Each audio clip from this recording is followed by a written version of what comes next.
Are you searching for the best in online black radio?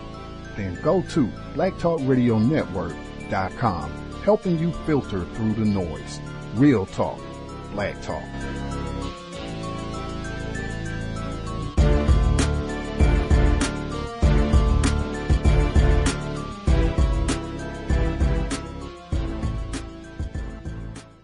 Context of White Supremacy, Justice, and Gus T Renegade in for another broadcast, hopefully to share constructive information on the system of white supremacy racism. Thank you, everybody, for tuning into the broadcast. I hope it is a constructive investment of your Sunday afternoon. Today's date, Sunday, March 11th, 2011. So I have been told. Really excited about the broadcast. We have two of our guests. They are returning. They've been with us before, one of them several times. Very important topic, in my opinion. This just came up on the call-in that we had last weekend, where folks were talking about so-called homosexual activity and the best way to move forward so that black people are not getting in conflict with other black people and creating more problems, and really taking our focus off of the problem, the assignment, replacing the system of white supremacy with a system of justice. I want to hop right to it and introduce both of our guests this evening. Our first guest is the founder of the National Black Men's Exchange, CEO and founder. As I said, he just was a guest on the broadcast just a few weeks ago. Had a lot of great information, in my opinion, pointing out different ways organizations like GLAAD and some of these so-called gay rights organizations that do a lot of picking on black males particularly, and saying that they're homophobic and that they go out and abuse black people who are so-called homosexuals. Lots of articles where he breaks this down. He has several reports talking about what recently happened with Mr. Roland Martin and him being suspended from CNN. Real pleasure to have him back on the broadcast. I know a lot of our listeners, they really appreciated his last dialogue with us on the program. If you didn't hear that program, it was just in the past 2 weeks. You can hit the archives and hear that discussion. Real pleasure to have him back with us, Mr. Cleo Manago. Mr. Manago, are you with us? Yes, I am. Good evening. How are you? Oh, I'm thankful for the broadcast. Thank you for sharing a bit of your Sunday evening with us, Mr. Manago. Our second guest, or I guess I'll ask really quick, is there anything you'd like to share with our listeners before we get started, Mr. Manago? Nothing that comes to mind. I'm just looking forward to the content of the discussion. And I also am very honored, more than I can say, to be sharing the wires with the Honorable Neely, Dr. Neely. Well, I call him Doctor. I know he's not in the traditional sense, but he might as well be, given his brilliance. But I'm glad to share and honored to share the show with Neely Fuller Jr. As am I. Our second guest, as you said, victim of racism, white supremacy. I think he is well known for saying, if you do not understand racism, white supremacy, what it is and how it works, everything else that you understand will only confuse you. Author of the United Independent Compensatory Code System Concept, as well as the Complementary Word Guide. Real pleasure to have him back with us on the program, Mr. Neely Fuller Jr. Mr. Fuller, are you with us? I'm here. Outstanding. Thank you again, sir, both of you, for sharing a bit of your Sunday evening with us. I know you all could have been doing a lot more with your time and energy. Mr. Fuller, did you have anything you wanted to share before we get started? No, just whatever questions come up, we try to address them in the most constructive manner. All right. We will get started.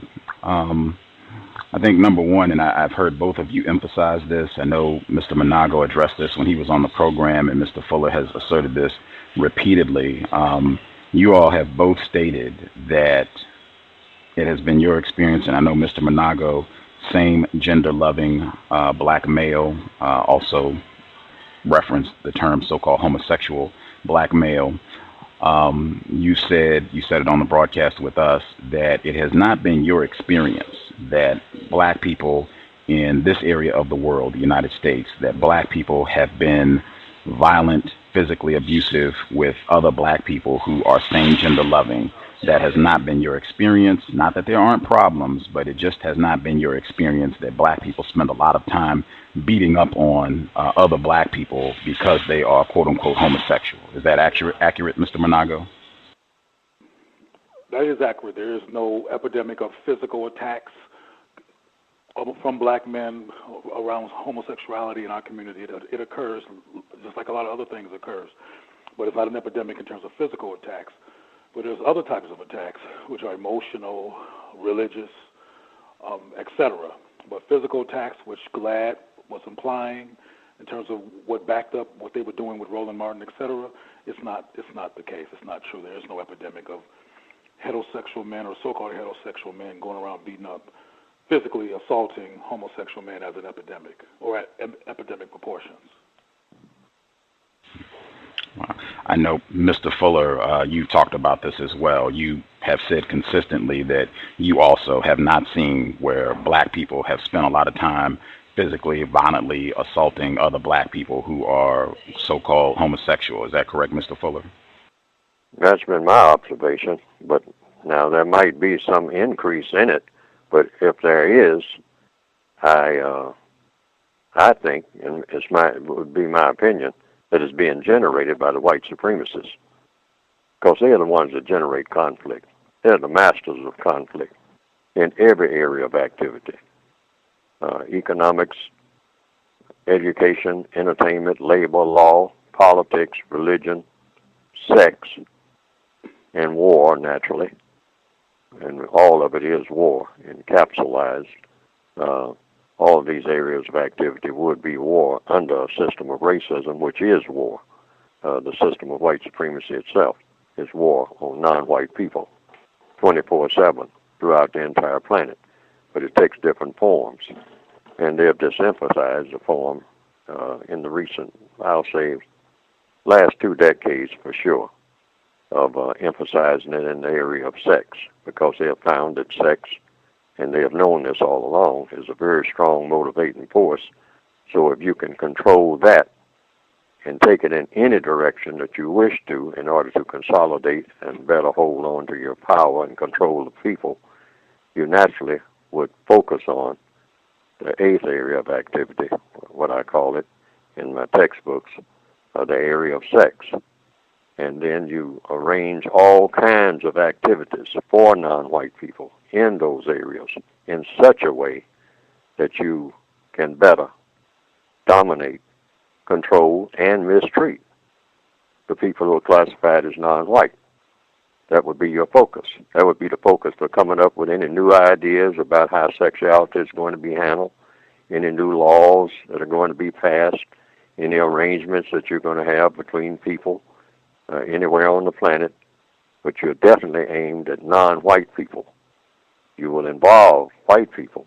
I mean, that would be the cover, because you have to, in order to be a credible confusion maker, you have to be able to show that there is no dividing line, because confusion, the fewer dividing lines you have that are obvious, quote unquote dividing lines, in anything that people are doing, the fewer dividing lines that you have that are obvious to people, then the easier it is to confuse people, because confusion is about erasing dividing lines, where you can't tell where something starts and something leaves off. That's just a law of physics, you might say. May not be exactly a law of physics, but I tend to think that it would be. Just like in anything, you going down a highway, and if you have a dividing line down the highway, then you know that, well, maybe I shouldn't drift too far to the left, because I might be over another lane and I might be heading in the oncoming traffic. So if this highway doesn't have any dividing line, that, most people who have ever driven a vehicle at high speed have recognized that. Sometimes there are construction sites that are road construction that is going on, and they haven't put down the dividing line yet. So you have to be real cautious how you drive, because there's no dividing line down the center of the highway. So now, if you want to confuse people, if you want to have a lot of collisions, you can most certainly not put those dividing lines down there when you have oncoming traffic. I mean, you're going down, you're facing traffic on your side, and cars are whizzing by you very close, because there is no marker of anything. Everybody just has to kind of freewheel it, and that's a potential for more and more collisions. And the white supremacists understand this. So when they get ready to do anything with non-white people, they, in their minds, first of all, will start playing tricks with words, and the words constitute dividing lines. I mean, where this begins and this leaves off and all like that. And they do the same thing with anything whether it's physical or whether it's mental. They'll blend things and then they'll unblend them. And when you're the master of this type of thing and you have people subject to you, you can jerk them around all over the place in every area of activity, whether it's in education, whether it's in religion, whether it's in sex, in any area of activity. Economics, now you see it, now you don't. Now you see a dividing line, now you don't. And then you ask, was there a dividing line here? No, there never was a dividing line here.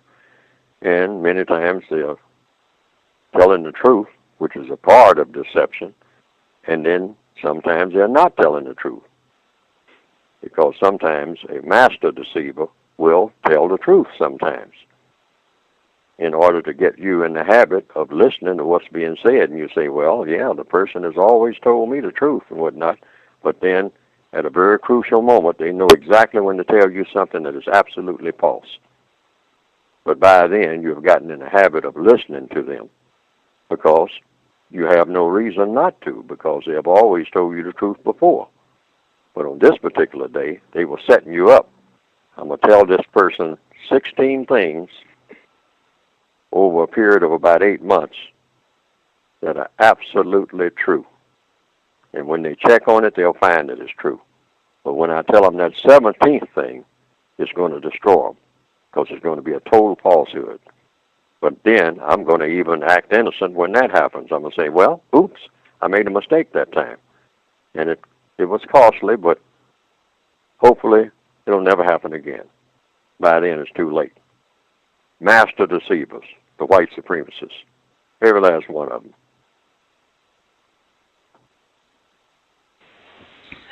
Context of White Supremacy. I know Mr. Fuller, both of your books and consistently in your talks, you talk about the importance of terms. I too believe words are very important, and definitions. I wanted to get both of your definitions on a term, sex. Mr. Manago, what is your definition of the term sex? What do you mean when you use the term sex? And not talking about gender. Well, offhand, when I talk about what I think sex is, it's mutual interest between two parties that becomes activated through physical activity that involves genitalia stimulation between two people. Sexual stimulation of sexual organs and other parts of the body while involved in that act toward the goal of having sex with each other and being sexual with each other as an intent for the physical experience.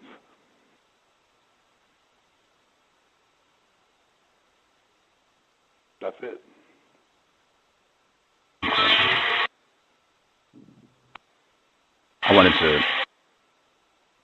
I'm writing down, so I guess if I was to make it concise, would it be accurate if I'm paraphrasing? Genital stimulation between two people? Sexual genitalia stimulates between two people, and of course it can go beyond the actual genitalia. The whole body can be a sexual part, if you will. Every part of the body can be part of sex depending on who you're with and what they enjoy. So the sex goes beyond the genitals, but genital stimulation can be a central part of that experience, but it also can go beyond that. The so-called genitalia can be energetic. It can be all over the body.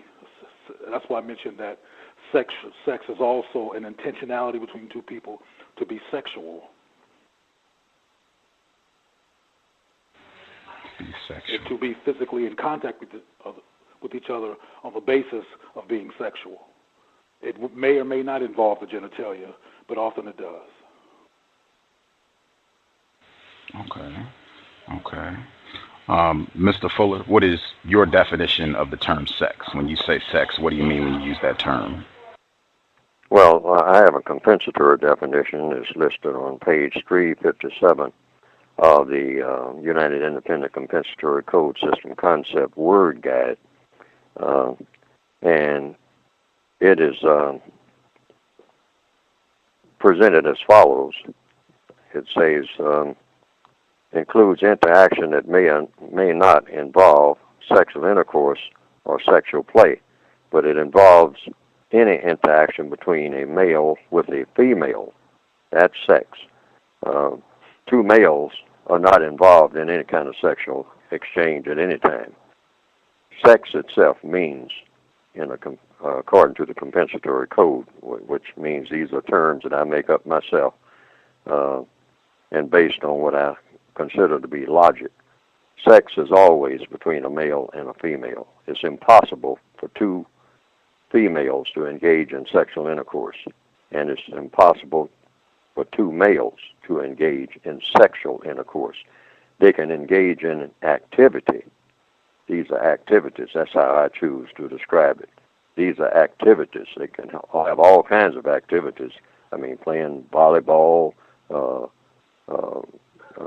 surfboarding, and whatnot. I mean, in each other's company, shaking hands, and whatnot. These are all activities between people. They're just activities between people. But you can't call it sex if it doesn't involve male with female in a logical way. Sex is always between male with female. Female person, male person. And that's the functional way of looking at it. And it may or may not include sexual intercourse between male and female. It's still sex. I mean, if it's a male person who is working alongside a female person on a factory line, I mean, that's a male with a female person working on that factory line. I mean, she's a female and he's a male. That's male with female. And they're engaged in an activity, but that activity is a sexual activity because it's a male with a female, but it's not sexual intercourse and it's not sexual play. But it is sexual activity because it's a male with a female acting in congruence with a female. Anything that involves male with female is a form of sexual activity. It's never a form of sexual activity if it just involves a male with a male or a female with a female. They are not involved in any kind of sexual play or sexual intercourse. Can't be done. It's not sexual intercourse. It's activity. Simulated, you might say. You might put it in quotations, say simulated sexual activity. But simulated sexual activity is not sexual activity. A female can dress up like a male on a stage and be pretending to be a male. And a female might be on the stage with that other female, and they might be going through a skit of some type where one is acting like she is a male person, and the other person is, of course, being a female person. And they are probably doing this skit like they are interacting as if one is a male and one is a female. But that's really not what's happening in reality. And it's the same with any people who are simulating or pretending to be having a sexual relationship.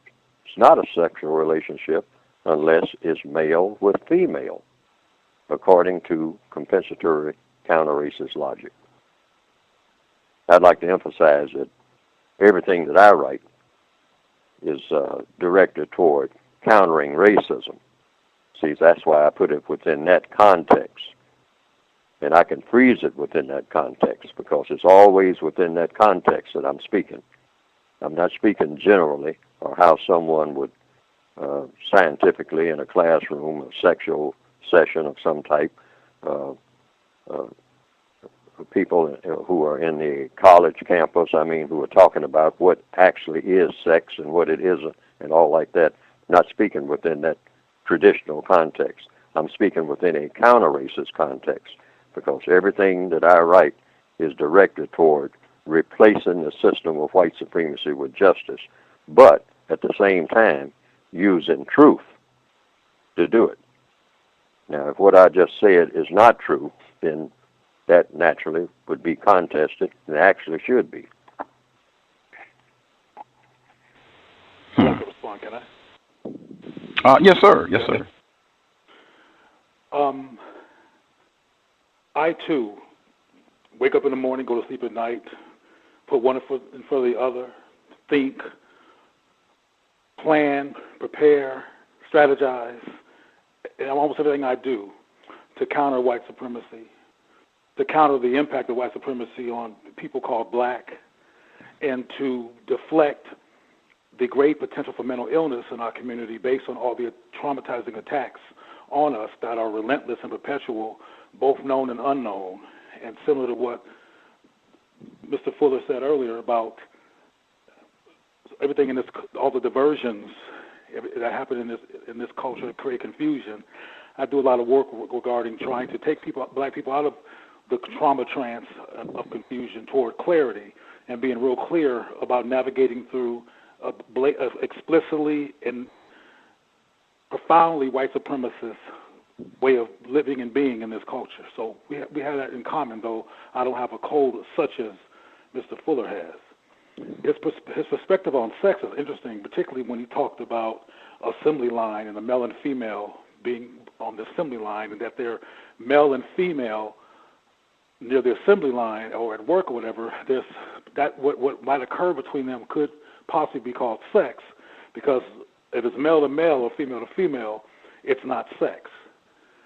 And we definitely have a difference there, because sex can occur, from my perspective and research, without anybody else involved. You can have sexual experience alone with no one even there.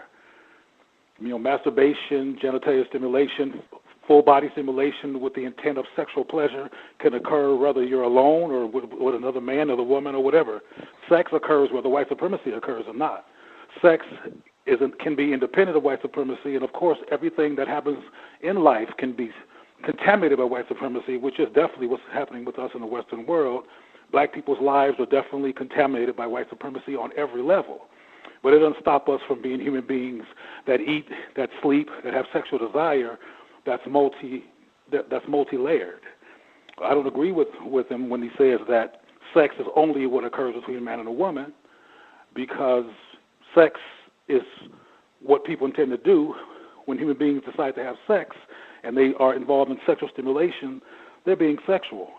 And I understand simultaneously to having that perspective the importance of focusing on countering white supremacy, and that sexuality among black people can be contaminated by sexual. People can be sexually erotic. They can make racism eroticized. Racism can be eroticized by black people. Black people can become addicted to white people and have their sexual capacity guided toward white people being the focus of their sexuality and what turns them on. Because I've had conversations with people about that, particularly in college when I worked in sexual education. But sex is a complex thing, and it goes beyond male and female. It goes beyond male individually and female individually. It's something that can be done with a partner and by yourself, regardless of white supremacy. Very interesting. I wanted to ask a quick question of Mr. Fuller before going further. You made a point to emphasize that the work that you do, your definition, specifically the definition that you shared for the term sex, is within the context of countering racism, white supremacy. And I just wanted to get a little more detail with regards to why do you think it's important for emphasis that sex is male, female with regards to countering racism, white supremacy? Because I don't know exactly how the white supremacists are going to go by doing everything that they are now doing in the area of sex where non-white people are concerned. But I do know from their track record that it's got to be destructive. Now, they are very supportive of non-white people engaging in what is called homosexual acts and our lesbian acts and our transgender acts and our gender contempt acts or gender diversity acts, gender diversification acts, whatever these acts are, going by newer and newer and newer and more extended definitions. And once you have this kind of activity on the part of racists or suspected racists in support of non-white people being fully engaged in it, it's cause for suspicion and or absolute alarm. And so, for that reason, you have to take immediate countermeasures, at least verbally, to express suspicion and alarm, and or alarm. And that should take the form of words, because that's what they are using, words to manipulate people's thoughts on the entire matter. The terms that are being used. I mean, they use the term, they started using the term gay, and then it's expanded to lesbian, then expanded to something called bi, then it expanded to something called transgender, and by this time, 10 years from now, there will probably be an expansion of maybe 10 or 12 more alphabets within that line of thinking. And it will all be defined according to the way they want to take it in whatever plans they have down the road for the non-white people of this planet. And the indications are they are making sure that the non-white people are right at the head of the parade. And this is indicated all over the world. I mean, they're working hard. They're working very stealthily, openly and stealthily, rather, in this eighth area of activity called sex, where non-white people are concerned. They are pairing off, I mean, in all kinds of different ways, advocating in some places that plenty of non-white males are involved with white females, and in other places, they put the brakes on it. And in other places, they do just the reverse. In other places, they kind of keep it muted. Other places, they do it glaringly. And so questions should be raised about anything that the white supremacists ever do in any area of activity, and particularly in sex, where non-white people are concerned, particularly when they start accelerating programs and coming up with newer programs that people are haven't seen before, and all like that. And put in non-white, making sure that non-white people are right there in the mix. When a non-white person goes to see about can they get better medical care, get housing, get food, get better transportation, just some other fundamentals that they need, that all people need here on the planet, there might be great difficulty, and usually is great difficulty, in even discussing the matter. I mean, we don't know whether or not we can do anything for you people medically. We don't know whether or not we can provide housing. I mean, we're working on it. Check back with us. We certainly don't know what we can do about your job situation, but we are working on it. Check back with us. But you don't have to check back with them if you want to be involved in anything that's sexual that they have tailored. They will knock on your door. You don't have to go looking for them. They'll knock on your door at midnight and say, come and join us in our transgender parade. And we got to have democratic representation here. We believe in the rainbow. We believe in civil rights. We believe in the spirit of Martin Luther King, that everything is everything, and that all people are the same, and right down to the genders. And this is what they're saying. They're saying there's no such thing as gender. That's what they are on the edge of saying. I mean, when you start saying gender, you're actually almost getting ready to discriminate against somebody. If you just mention the word gender, that's what's coming down the pipe. You know, you're getting ready to do harm to someone if you say gender makes a difference, that there is such a thing as a male, there is such a thing as a female. And you saying something like that, where'd you get that idea, that there is such a thing as a male, that there is such a thing as a female?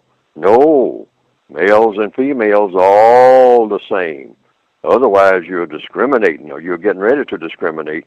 You're getting ready to harm somebody. Don't you go down that road, or you will be prosecuted somewhere about 10 years down the road from now. See, this is the kind of way that they're drifting. See what I mean? So all males are the same as females. All females are the same as males. Mix and match any kind of way, any time of day, with anybody. I mean, and it's all the same when it comes to you non-white people. And as long as I can control it within that context. That's the white supremacist doctrine. So you have to keep your eye not just on what people are doing, even on their own, but what happens when the white supremacists take hold of it. That's the thing to watch. What happens when these suspected racists take hold of it and start orchestrating, just like an orchestra, start telling everybody where to sit and what horn to play. This is where the danger is. But when you raise these questions, like we are doing right now, they say, oh, you're another one of those homophobic people. See, they'll slap a label on you. And then that's supposed to make you shrivel and back up. No, what you do is go forward and say, wait a minute. This sounds like another racist scheme, and I'm going to stick with that until proven otherwise. And it's going to do damage to non-white people. Otherwise, you wouldn't be doing it.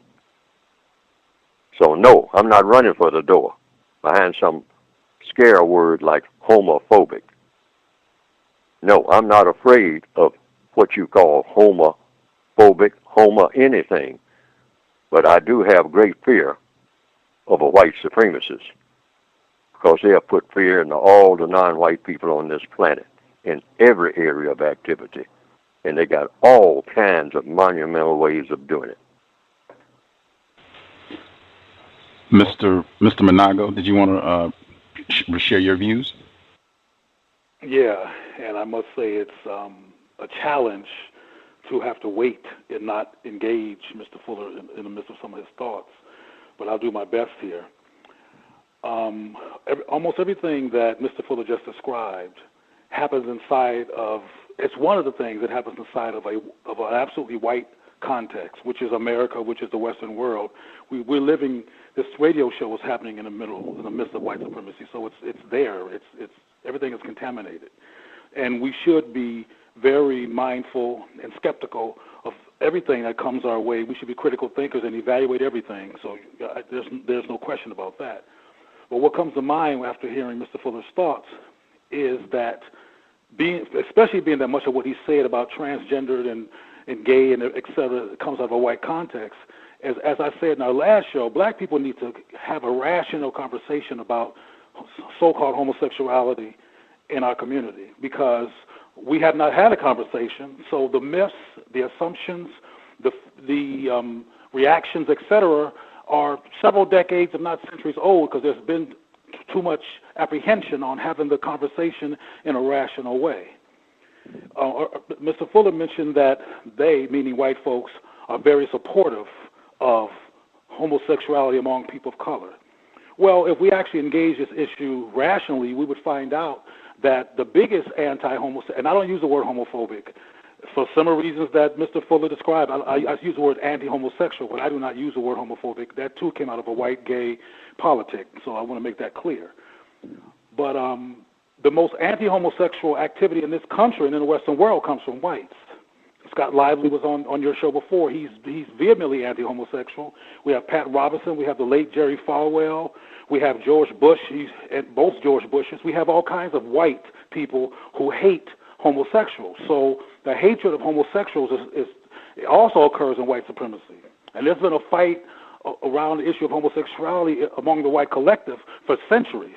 Words like fag and witch and all kinds of words come out of a white supremacy-based fight around homosexuality, and in my opinion, a concern among them about reproduction and their inability to reproduce, which is why they don't like homosexuals. And there is a pushback against homosexuality in the white collective. So it's not really true that they, meaning white folks in general, are very supportive. Most of the anti-homosexual movement in the world is led by white folks.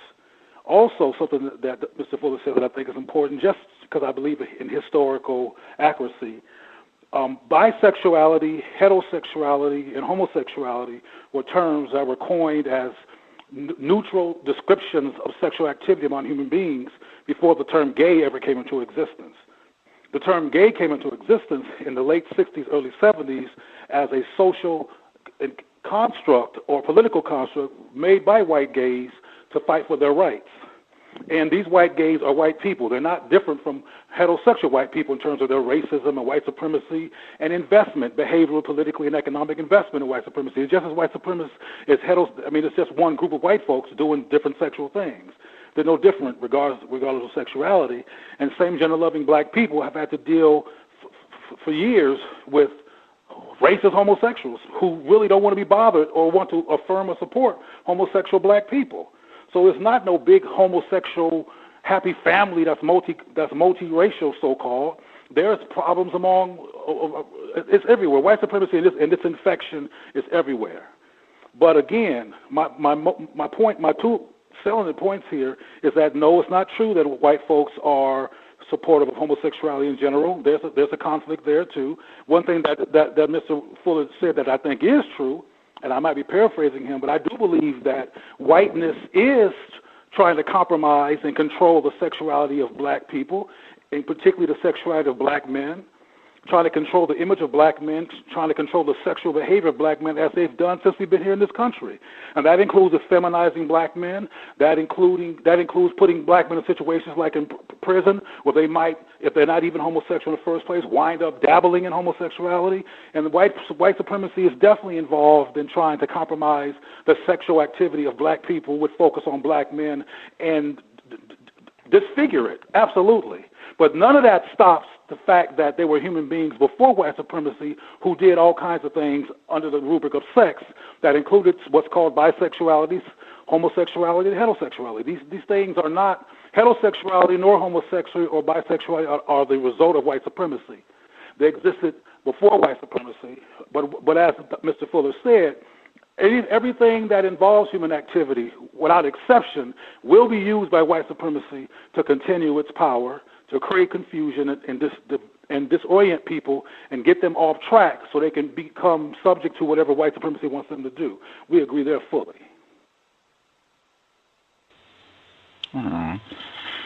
Exchange of views here on the context of white supremacy. Again, definitely not arguing with other folks, just really appreciative to hear views from Mr. Manago, Mr. Fuller on this issue, and hopefully listeners will use their critical thinking skills and come to their own conclusions on these issues. Just great opportunity to hear different views. Mr. Fuller, did you have anything that you wanted to share? Or? Well, I just wanted to emphasize what I said before, because it's very difficult sometimes for, I guess, most of the people in the audience here, or in any audience, because I've experienced it before, to perceive what I'm saying, and I think it's mostly because of the way I go about saying it. I'm not the most articulate person in the world in expressing even the ideas that I'm trying to express. But I will say it again in a way that I think might be of some clarification, because if we don't have clarification, what we have is just added confusion. That's exactly what the white supremacists want. And I'm saying that I'm only talking about what the white supremacists are doing. with the entire matter of sex, period, when it comes to non-white people, not just in regards to so-called homosexuality, but sexuality, period. Sex is a very important activity among all organisms that have sexual organisms. And, among animals, among people, among insects, et cetera, et cetera, et cetera. So, that's a very important area of activity. The racists make it their business, which they are going to make it their business, in anything that non-white people do, in any area of activity, including sex, counter-sex, diversified sex, by any name.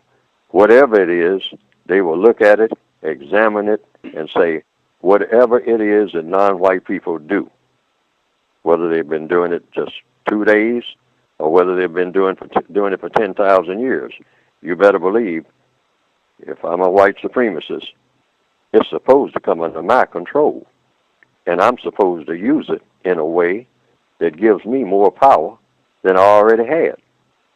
It's nothing but an addition to my power, and because that's why they study people.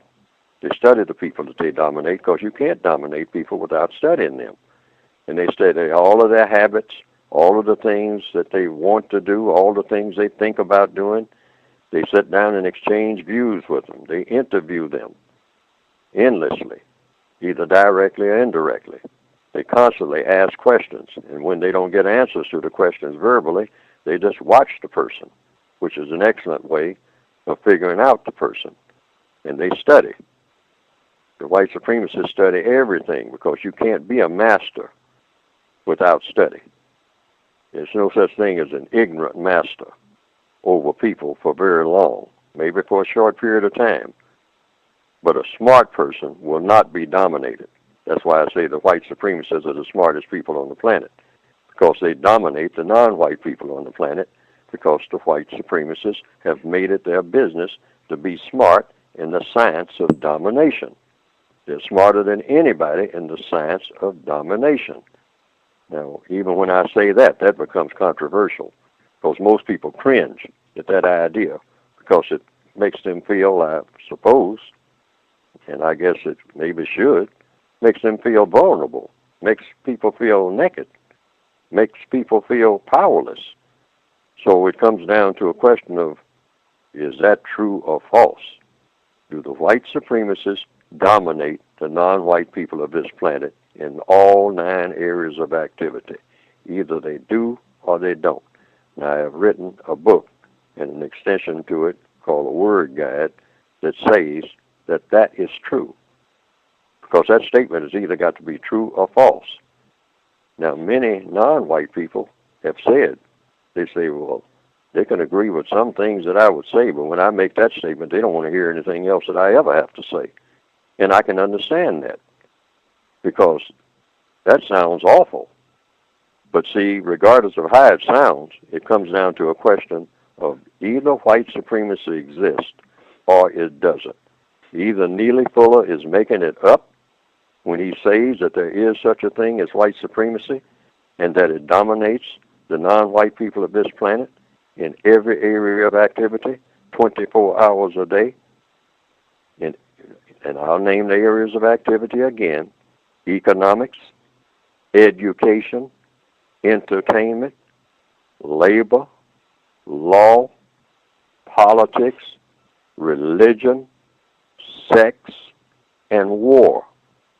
The white people of this planet, I'm not talking about all white people, I'm talking about those white people who believe in white supremacy, are the dominant political and religious force among the people of this planet.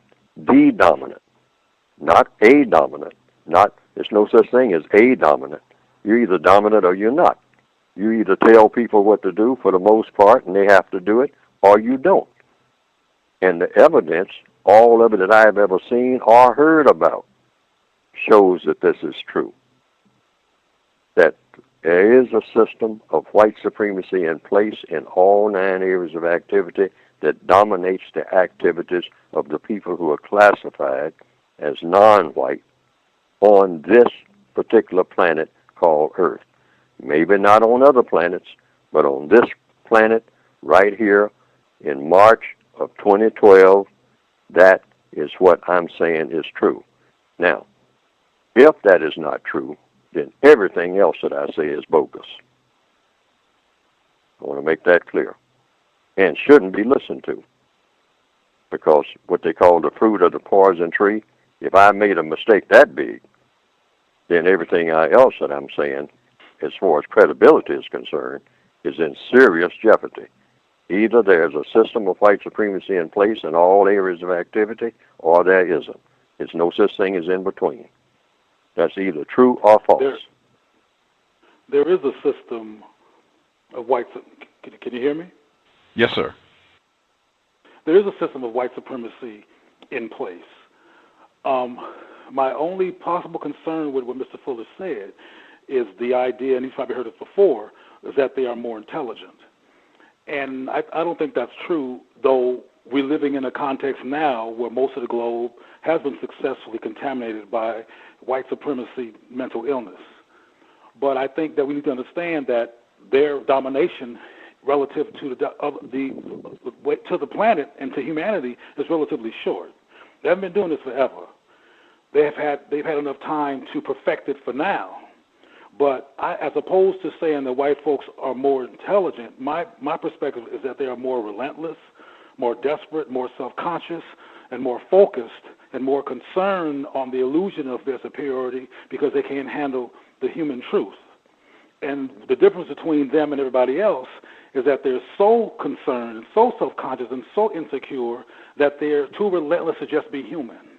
One of the things that makes them get over on the rest of us is some of us try to take more time to be human beings, and while we're trying to just be human, here they come taking advantage of that moment and swoop on in and dominate and contaminate with their insecurity.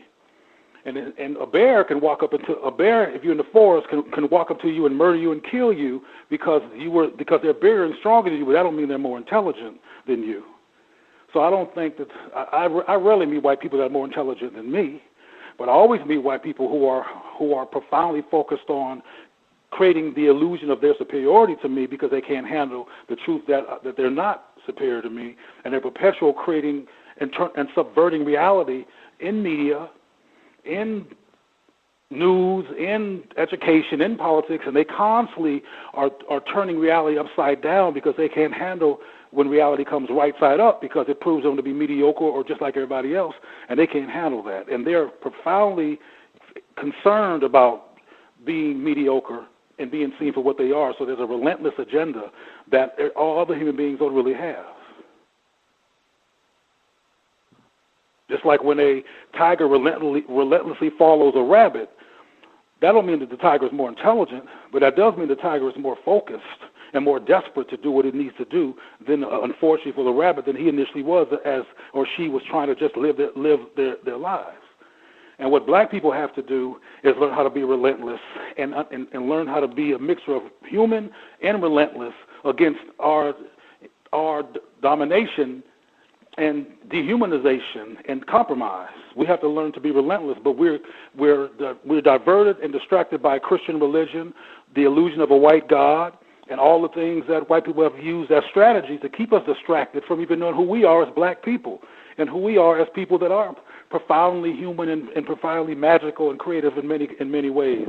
They know how to divert and they know how to change the subject, and they are, right now at least, in a position to keep on disrupting reality so it can look like they're superior, but they know they're not. Therefore, they're relentless, and they don't come up for air. We try to come up for air all the time, and when we come up for air, they get us. But they're not more intelligent. They're more relentless. I know I've heard a lot of people who have problems with Mr. Fuller's assertion that white people, specifically the white people who believe in and practice racism, white supremacy, are the smartest people on the planet. I've heard a lot of people who got upset about that, said that they don't believe it's true, even though that's not the focus of this dialogue. Mr. Fuller, did you want to give your thoughts on that? No, but I just wanted to say what I said because that's my premise. and I stick with it. Now, I don't debate that because that's what I just wrote my book saying that. Now, it's up to anyone who is listening, anyone on the planet, or anyone who reads my book, to make their own evaluation. Like everything that I have written should be contested, hopefully, for one purpose, and that is, first of all, to find out whether the statements that I make are either true or false, and act accordingly. Because once an assessment is made of whether this is true or not, whether what I've said about anything that I've said, whether it's about the area of sex and whatnot, or homosex, or what the white supremacists are doing with it, these statements are either true or false. It could be that the white supremacists have absolutely nothing to do with black people when it comes to black people's sexual activities, that they don't have any impact whatsoever. That might be. Or it might be that they have some impact. Or it might be that they have a little bit of impact. All of these things are possible. But like everything, each individual, that's why I call it the United Independent System, each individual should investigate to his or her own satisfaction to find out whether the remarks that are being made, particularly by me, are either true or false. And they don't have to check with anybody to satisfy their own curiosity about that. Just check themselves and satisfy themselves, and then proceed to act accordingly on what they are satisfied with, because everybody's experiences and observations are different. Like the old adage about, blind people, which most of us are to a degree, because nobody knows everything, all touching an elephant and trying to get a handle on whether or not this is an elephant. And so that's the perspective that I put out there. That's why I call it the United Independent System. We're united, maybe, in being on this planet, for one thing. I mean, most of us have to eat, sleep, drink water and whatnot, recycle the water, and then drink the water that we recycle and all like that. So we're kind of united. We're kind of stuck here, as Mr. Rodney King once said. We're all stuck here for a while. So we're, quote, unquote, united in some ways, even if we're not aware of it. But we are individuals. We're not what you call just chained to someone. I mean, physically, each and every minute of each and every day, we have some invisible chains of sorts and whatnot, because we are codependent. But we are allowed to have some thoughts, at least, that we can say are our own, that comes from our own examination of things, which is what everyone should do. And in order to do what? In order to find truth, and hopefully to use that truth to produce a product called justice, which is guaranteeing that no person is mistreated and guaranteeing that the person that needs help the most gets the most constructive help. That's a compensatory definition that's in my book. And even that can be questioned, whether or not that is a suitable definition for the word justice. And on and on and on. Similar to Mr. Fuller, as I did in the last show that I was on, I also invite people to please research everything that I say as well, because there are some things that are true and that are not true. And one of the things that I did challenge that Mr. Fuller said was that white folks were very supportive of homosexuality, and white supremacy was very supportive of homosexuality, and nothing could be further from the truth. White supremacist groups in particular go around killing homosexual white people typically, but they've been known to kill homosexual black people too. They do not like homosexuals. And people who know their white supremacy has always had a concern about its numbers and its capacity to reproduce, and how other groups, particularly so-called black people, outnumber them or outproduce them in terms of the production of people. So they don't like homosexuals in their collective, and they are the main ones fighting against it in the world, particularly where they are in control. That's why Scott Lively went over to Uganda to spread his word against homosexuality, because that's part of what he does and part of what some of them do. So it's one of the implications in some black concerned discussions is how homosexuality results from a compromise of manhood, also resulting from black men being particularly traumatized and victimized by white supremacy and turning into homosexuals as a result of that. And what also rains down from that position is that white people push, support, and promote homosexuality, and that's just not the case. And I'll reiterate that so-called homosexuality or intimacy between people of the same so-called gender preceded white supremacy, preceded them being in power, preceding them being a problem on the globe. Context of White Supremacy. I'll give out the number in case folks want to dial in if you all have questions. The number to dial is 760-569-7676, and the code is 564-943#. If you dial that line and you have a question, press *6 and we'll get your question in. Mr. Manago, I wanted to ask you, explain when you were with us the last time that you do not use the term gay. You explained the racist implications of that term. You said that you use the term same gender loving. And I just wanted to get clarification. What does one have to do to qualify as same gender loving? To qualify? That's a funny way of putting it. I think it might be as funny as I would ask you, what does one do to qualify to be a heterosexual? And if they sound both absurd, because they're both equally absurd, it's not a test. There's no question there. You don't have to go through a, some kind of gauntlet or fitness test. You are or you aren't. Just similar to what Mr. Fuller said, either it's true or it's not true. Either you are a same-gender loving person or you're not.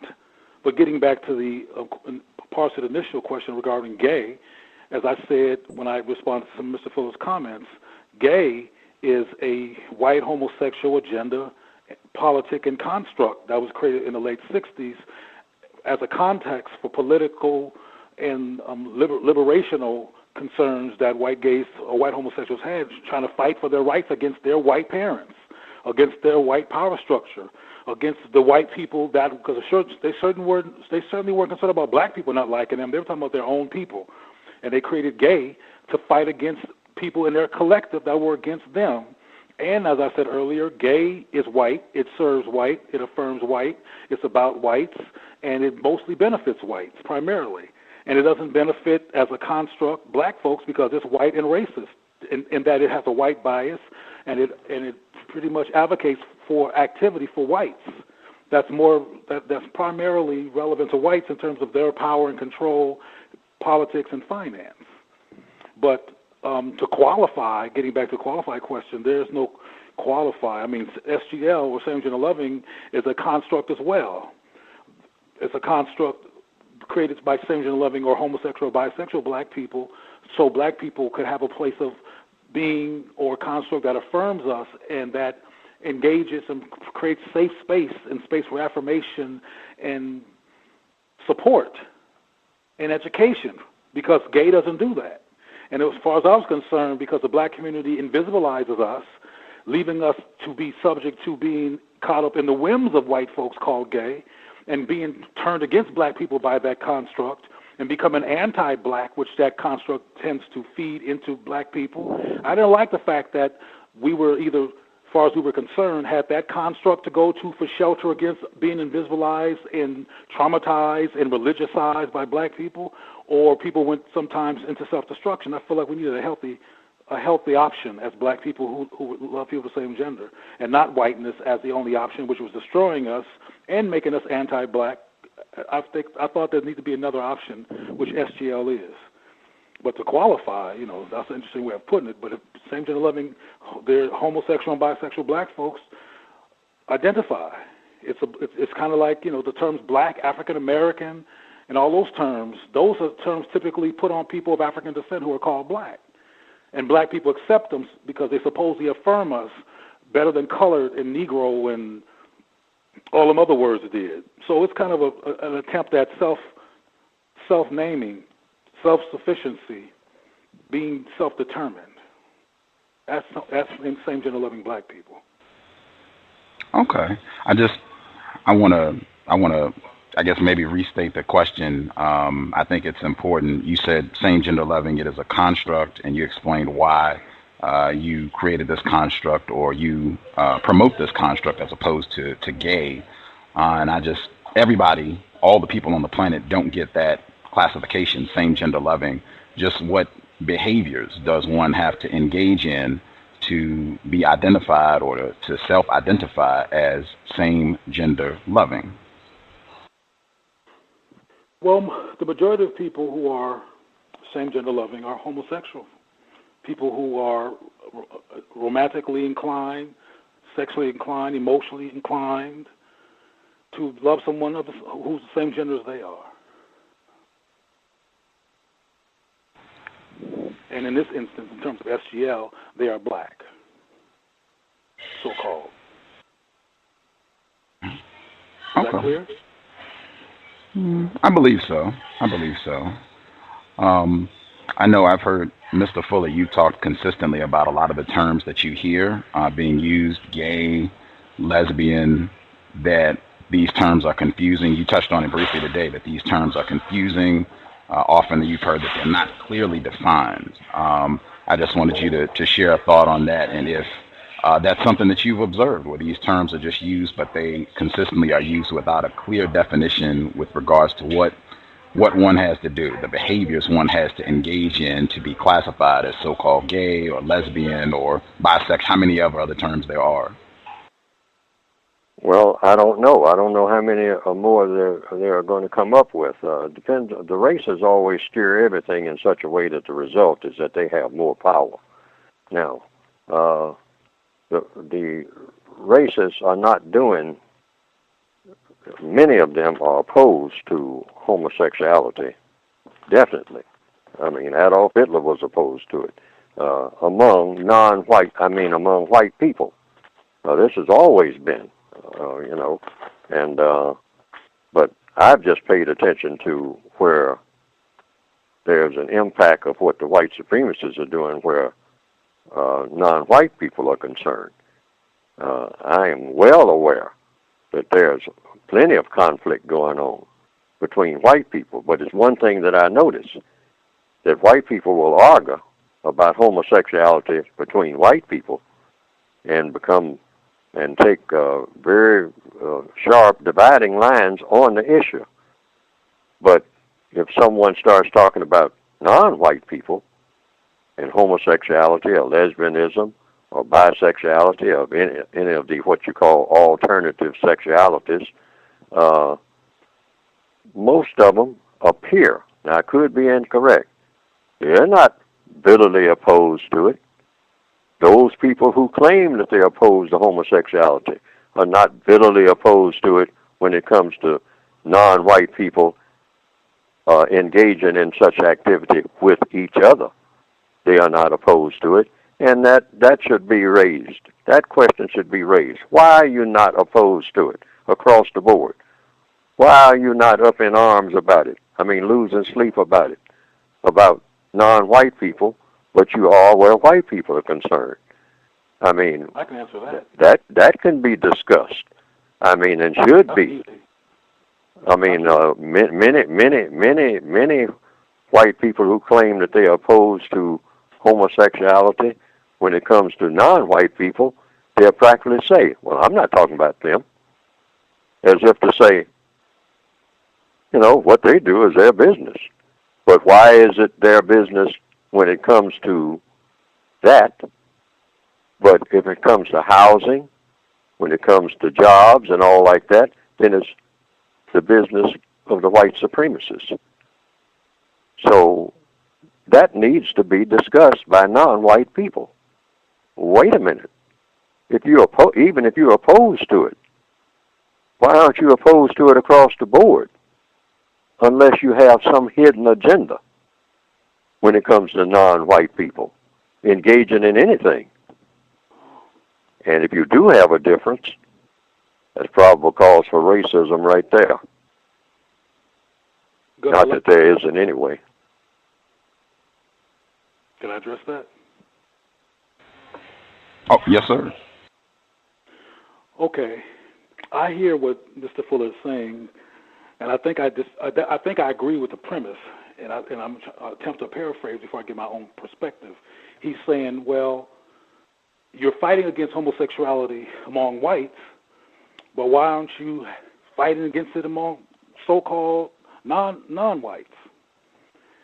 And look at some similar issues here so you can see my point. There's white folks who have gone around killing abortion doctors. You've heard about that, I'm sure. Going around blowing up abortion clinics. All those doctors were in white communities who were being killed for giving predominantly white people, girls or women, abortions. They weren't going in the black community where there's also abortion clinics, blowing up those abortion clinics, because white supremacists don't care about what black people do in terms of us disrupting our reproductive process. They don't want us to reproduce.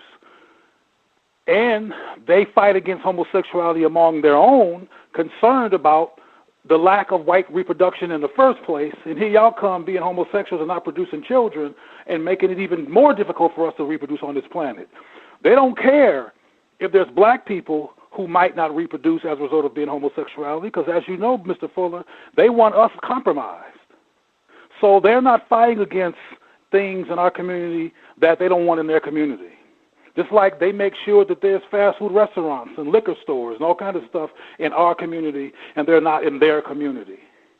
Well, they're not concerned about anything that's occurring in our community that's going to help us. They want us distracted. They want us, as you know, fussing and arguing and divisive. And they've been successful on many issues, but I'm going to talk about this one. They've been very successful around having us tripping up for homosexuality, because we haven't even had the courage to have a rational, agree and disagree along rational lines conversation on this issue since we've been here, since white folks brought us to this country. We have not done it because of the fear, in my opinion, around manhood and emasculation and what white folks have done and all the trauma and self-consciousness. We haven't done that. So they've been very successful at creating chaos in our community along every line you can think of. But getting back to the initial question here regarding why are they not complaining about homosexuality or even abortions in our community, well, because they don't care about what goes on in our community. And they have planted seeds in our community around homosexuality and all kinds of issues so we can stay at war and be less focused on resisting them. So that's part of what's going on with that. They don't care that we're getting abortions or that we're homosexuals or that we're going to jail or whatever. That's fine with them. But what we need to do is start being rational with each other and stop doing something that's dysfunctional, that's trying to throw people away because they're homosexual or bisexual, and creating more enemies against the black community that look like black folks. That's what I'm trying to stop with the SGL movement, frankly, that kind of Trojan horse impact that marginalizing us has had among homosexual black people, getting caught up in the white gay movement. But we need to be rational. I mean, your code is brilliant, and it's logical, and it tries to get us to have a map toward resolving this. And my focus is on mental health and on cause and effect when it comes to trauma and disorientation, and bringing clarity and common sense and logic as well to the black community, particularly on behalf of us resolving this among ourselves and becoming soldiers. Because white folks, I think as we already know, they're not going to come to our rescue, and I'm not waiting for them to, and I don't care for them to. We have to.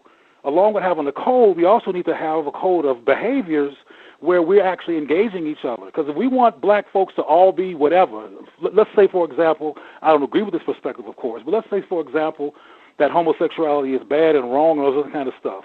Well, how is chaos going to create a context to bring in healthy black people? If you want black people to be healthy, We have to create a healthy landscape, a healthy community, a healthy behavior that we role model toward them so they can grow up and be healthy adults. Us fighting with each other across these kind of differences only keeps them confused, us confused, and sitting ducks for whatever white supremacy comes up with next. I want to see if Justice has some questions as well as our listeners. I did just want to ask Mr. Fuller, I think you, or at least you said to me that you do not advocate black people, victims of racism, fighting, squabbling with other black people who participate in so-called homosexual activity. Is that accurate? That's one to 10 stops. You don't squabble with black people about anything. They're not in charge of anything for a very logical reason. They're in charge of nothing. If they were in charge of something, white supremacy wouldn't exist. That's a contradiction. So black people squabbling among each other at the bottom of the slave ship, regardless of what the issue is not doing anything about the fact that they own the slave ship. They can squabble and squabble and squabble, and fight and hit each other over the head with chains, into infinity. That ship is still on course. You have to deal with the white supremacists one way or another. You have to engage them. That's where the problem is. Not in one area of activity, in all areas of activity. It doesn't make any difference what the issue is. Black people squabbling among each other about it has proven, it's a long track record. Whether you're talking about the record of Malcolm X or Marcus Garvey or whomever, pick anything in history where black people spent time hitting each other over the head about the issue of their plight in dealing with racism hasn't ever, in any instance, helped anything as far as getting rid of racism and replacing it with justice. You always have to direct, and like I have done on this program, even though I think some things may be misunderstood, but I want to reiterate everything that I'm saying, and I started off saying that, is aimed at the white supremacists. Everything, not some things, everything, even when it sounds like it's not. It's scientifically directed toward the white supremacists, getting rid of them as far as the business that they are running. That doesn't mean getting rid of white people. It means getting rid of them as far as the business that they are running. Those who have chosen to run the business of racism and making it the dominant force on the planet. Getting rid of that system that they have institutionalized and replace it with a system called justice and correctness. And hopefully to evolve all of us, white and non-white, ultimately into universal man and universal woman. And then the arguments can start then about all of the ingredients that will go into making what you call ultimate man and ultimate woman. What would be the characteristics of an ultimate man? I'm not talking about just some man or some kind of woman. We already got some type of male or some type of female. We already have that. But I'm talking about the interactions between people, period. All of their interactions, not some, and making all of our interactions on this planet among all people 24/7 constructive interactions.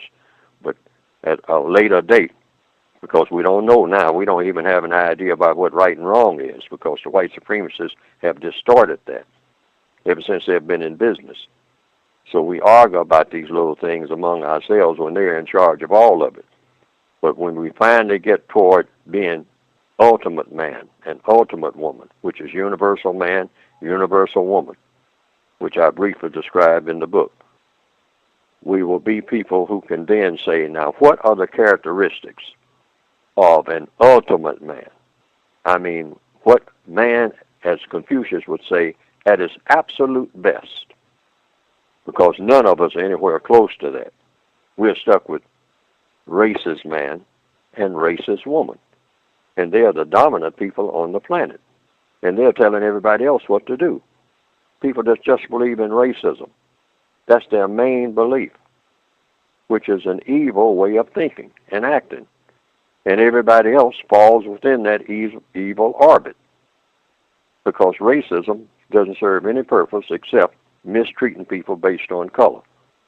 And everybody is either in that orbit or they are reacting to someone who is, regardless of where they are on the planet.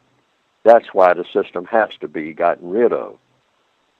But ultimately, we're talking about making people as they should be at their absolute best, because no one is anywhere close to that. We don't even know what it is to be at our best. We don't even have a criteria for it. Nowhere in history do we have it. But we should make a maximum effort to find out what that is. What would it be like to have this entire population of this planet on the same page? That doesn't mean that they'd be in lockstep and agreeing with each other about everything, but they would have a process for ironing out whatever differences they would have. But the first criteria would be, what is an actual ultimate man? What would that be like? What would that person's behavior be like? An ultimate man, where you're going to take the very best of everything that an organism called man and an organism called woman and make them the ultimate. What would that person's behavior, we're not talking about their appearance, what would that person's behavior be like in every area of activity, every second of every day? All engaged in constructive activity, because we do know there's a difference between constructive activity and non-constructive activity. And how do you know the difference? By the results. So people do engage in some constructive activity. Otherwise, they would be obliterated. They wouldn't even exist at all. But we do, for the most part, engage in non-constructive activity, because we are in a non-constructive environment that's orchestrated by people who believe in being non-constructive, people who believe in doing things that are non-constructive. The white supremacy system is a non-constructive system, even when it appears to be constructive, because it's designed to harm people and designed to do things that people shouldn't be doing. That's why you have to examine everything on its own merits in fine detail and see what activity anybody's engaging in, and ask yourself one question, just one: is it constructive or is it non-constructive? And then be able to show categorically what the difference is, why it would be constructive, why it would be non-constructive. Each and every, and I want to underline, activity. I'm not talking about conversation, even though conversation is a form of activity, but I'm talking about actual deeds. Look in detail what every person does, every minute of every day, and pick out, because that's what it takes. Everything that a person does, every detail, because it's going to fall in one of two categories: constructive, non-constructive. And it can be discussed, and if people are going to be honest, it can be ascertained whether or not that activity is constructive or non-constructive. By what? By the result. That's what.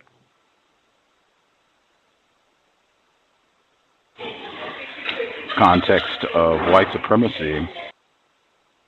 I will check to see if Justice has some questions.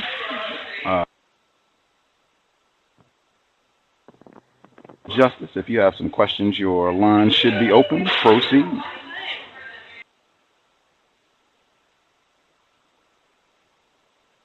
Have you heard? Yes, ma'am. Hi, Cleo. Hi, Mr. Manago and Mr. Fuller. How are you guys doing? Doing pretty good, Justin. How are you? I'm doing okay. My first question is, and this one is for Mr. Fuller. Well, on page 198 in your code book, it says, do not engage in so-called homosexual, anti-sexual acts, and do not in any way encourage others to do so. Do not speak and or act as if as if such acts should be regarded as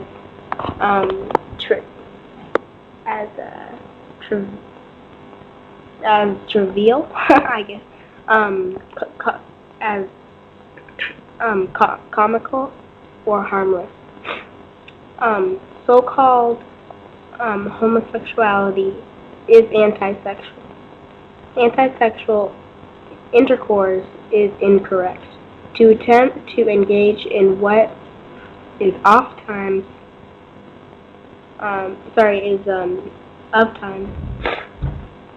called lovemaking by using the sex organs to penetrate the bodies of persons of the same sex is incorrect. Such acts are incorrect in the same way that using sex organs of a person to penetrate the body of a cat, dog, or deer is incorrect. Such acts are incorrect in the same way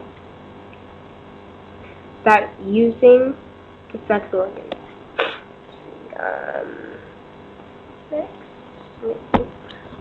of a person to penetrate the body of the sister, brother, or mother of that person is incorrect. Such acts are incorrect in the same way that using the sex organs of a person to penetrate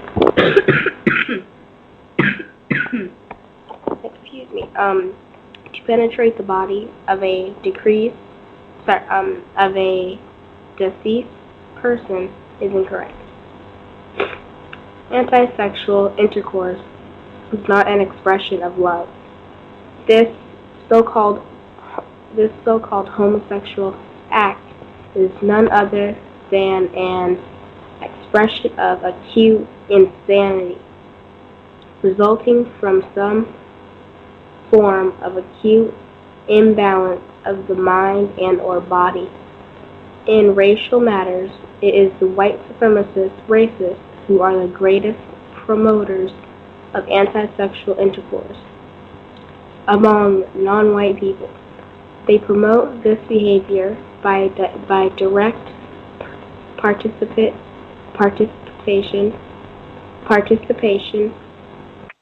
as well as by direct and indirect example or influence.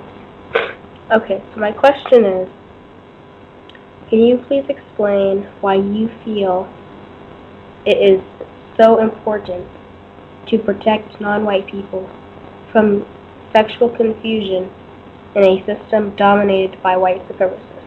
Mr. Fowler, go ahead.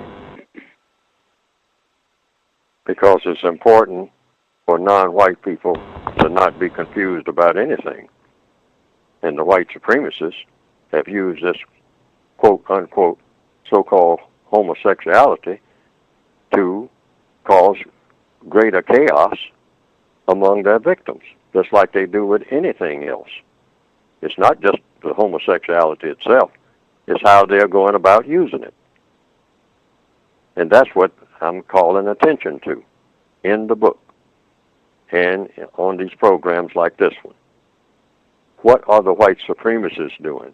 Not what the non-white people are doing themselves. What non-white people are doing are what they have always done. And non-white people, ever since the advent of white supremacy, have always been taken advantage of in every area of activity, including sex. And whether it's male, whether you want to put it within the context of male, female, or male with male, or whatever, the white supremacists orchestrated. That's the thing that should be paid attention to. What input do they have? What connection do they have? I don't think anyone who is, somewhat alert will say they have no connection. So it comes down to, what is the connection? When are the connections made? Under what circumstances? What is this? And that's within any context. Anything dealing with sex or by any other name. Homosex, gay sex, whatever. Omnisex, transgender sex.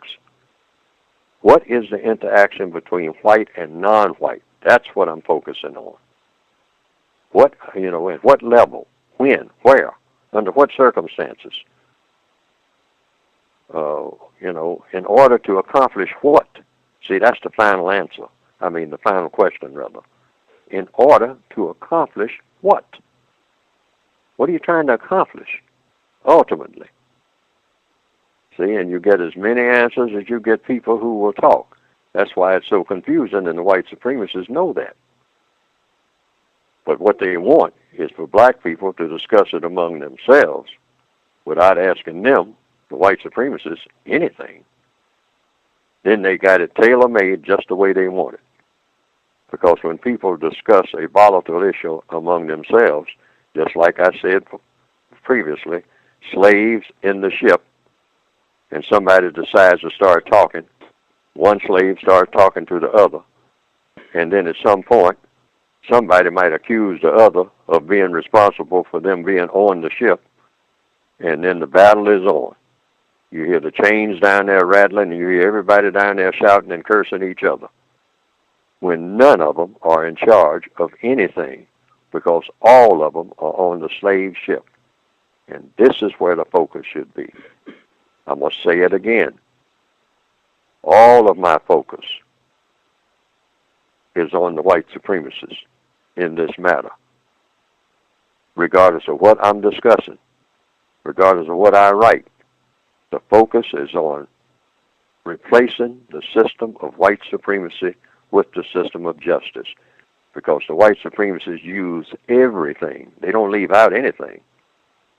They use everything that non-white people are engaged in or going to be engaged in. That includes things non-white people don't even know anything about. But they might find out about it because the white supremacists engineer it and then bring it to them. And you should always be suspicious of anything they bring to you and you didn't ask. Always. That's a hardcore part of the code. Anything they come to you with that you didn't ask for, your suspicious antenna should go up big time. Your question should be, what are they up to now? Here they come. I didn't send for them. Haven't been looking for them. But here they come. So what are they up to now? Because it's always something, without exception, something that's going to strengthen the system of white supremacy. The record shows that. They practically brag about it. And they brag about how stupid their victims are. I agree with Mr. Fuller completely in what he particularly the latter part of what he just said in terms of if they're bringing it to us, we should be suspect and wonder what are they up to now. I totally agree with that.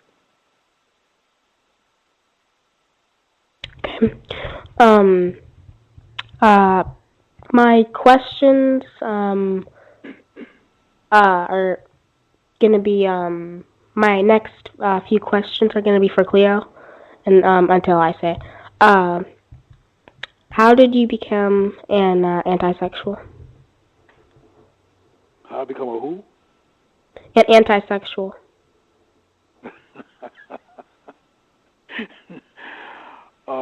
You might as well ask me how did I become Chinese. I'm not Chinese or antisexual, so that question does not relate to me. I'm not antisexual. I'm anti-confusion.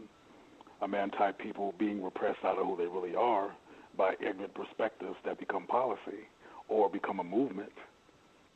Like I said in my last call, there's people who are artificial homosexual and artificial heterosexual because of pressure.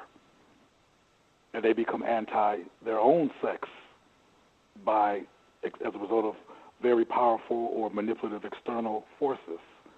But who I am has something to do with that. So the question is not relevant to me personally because I'm not antisexual. Mr. So I Manago, practice that. I just wanted to ask if you could speak up just a little bit. Your volume dropped. If you could project your voice a little bit, that would help. Thank you, sir. Can you hear me now? Yes, sir. Thank you. Did you hear anything I just said? Oh, I heard Yeah, you. It was yeah. just your volume was a little low. Okay. Well, my question to Justice was, why would you ask me why am I anti-sexual? Because you say that you are a because you say that you are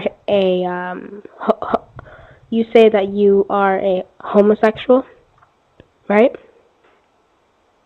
That yeah, just as your father's heterosexual, yes, and there are bisexuals. I am in the category of homosexual, yes. Okay. And when I say anti-sexual, I mean uh, gay or homosexual, just male, male, female, female. I know what you mean. But I know okay, what you yeah, mean, and okay, and yeah. this is what I mean by causing squabbling between black people and getting us unfocused off of working together against the war on us from white supremacy, and similar to what Mr. Fuller said, fighting in the ship, though Fuller and I have some disagreements here in terms of part of what I'm saying, but where we agree is how unproductive the squabbling is. And when you call me anti-sexual, that's profoundly insulting. Now, I have other things to do in my life that are more constructive than fighting with you or anybody else about that, so I really spend more time trying to repair black people than getting involved in a fight. But we're on a radio show, and I just got finished being asked a question about am I an anti-sexual, and I'm just letting you know and everybody listening that type of question creates chaos, and it creates conflict, and it creates the potential for a squabble. Just like I think if I would ask you, which I wouldn't because you're a young lady, but I asked somebody older than you who I was appropriately talking to, why are you anti-sexual? That's a crazy question. It's an insulting question because it doesn't. That's like asking why am I a kangaroo? I'm not a kangaroo, and I'm not anti-sexual, so the question is not relevant. Now, apparently, somebody assumes that it is, but that's just ignorance and a perspective and an opinion.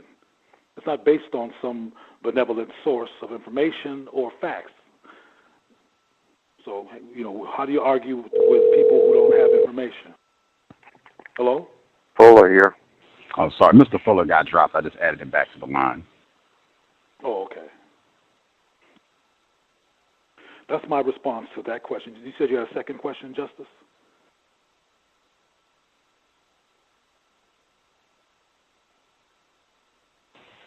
Hello? Okay, she's with us. Justice, did you have another question? She said she had two questions. Can I be heard? Yes, Hello? ma'am. Yeah, Okay. I hear you. Okay. How old were you when you decided to engage in homosexual behavior? These questions are funny because they're frankly they're kind of ridiculous, but I'll answer them. I Mr. never Manago, decided, as I said. could you Yeah. speak up your volume? If you could just speak up, project your voice as much as you can. How about that? Yes, sir. Yes, sir. Okay. The question is ridiculous that I was just asked, which was something along the lines of when did I decide to be a homosexual? Like I said in the last phone call that I was on, or the last interview, I didn't go somewhere at some point in my life and sit down and make a choice. That never happened. And whether there's people who have a hard time believing that or not, I'm very righteous about everything I do, particularly what I do on behalf of my people. And I don't play no games or tell crazy stories. I'm very honest, which is very easy for me to do, particularly about myself. And I never decided anything. If I decided anything at all, just like I decide not to be a black white supremacist and not to fall for all the messages in this culture that wants me to be anti-black, I also chose not to be anti who I am as a same-gender loving person and to accept who I was. That's the only decision I made. But I didn't make a decision to be homosexual. Why would I do that? Why would somebody make a decision to be a homosexual? Maybe somebody on this phone can answer that.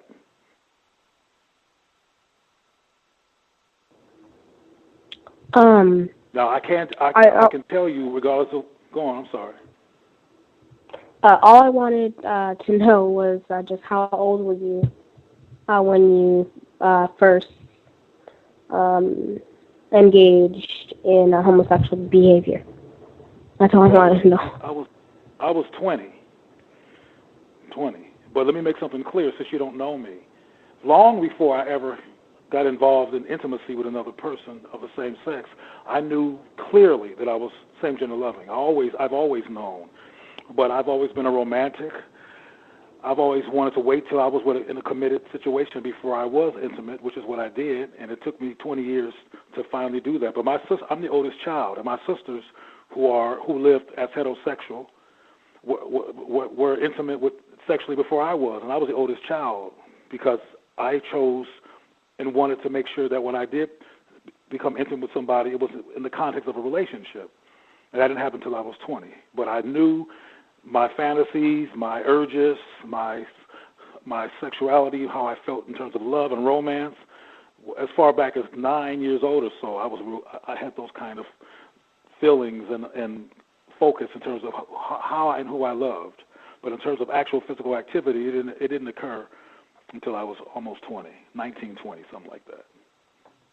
But it wasn't at that time, so I can make sure I'm clear, that I discovered anything. I already knew before that. I had no girlfriends. I didn't play that game up until that time. I knew what I liked. Okay. Do you think participating in homosexual behavior is constructive and working against racism, white supremacy? Participating.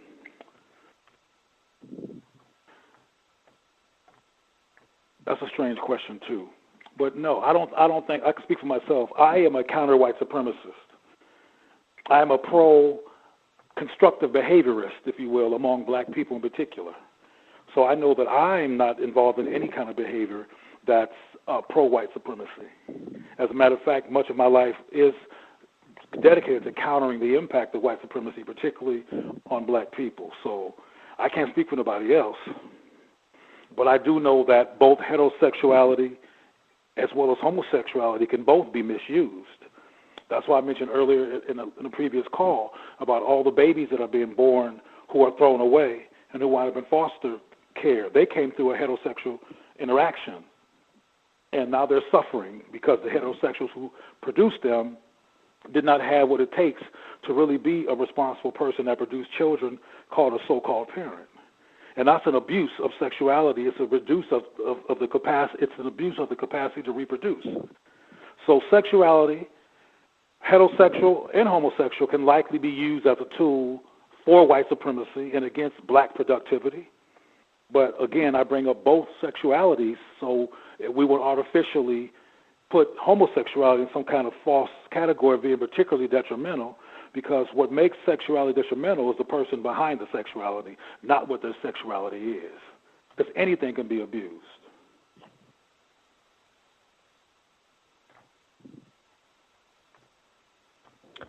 Okay.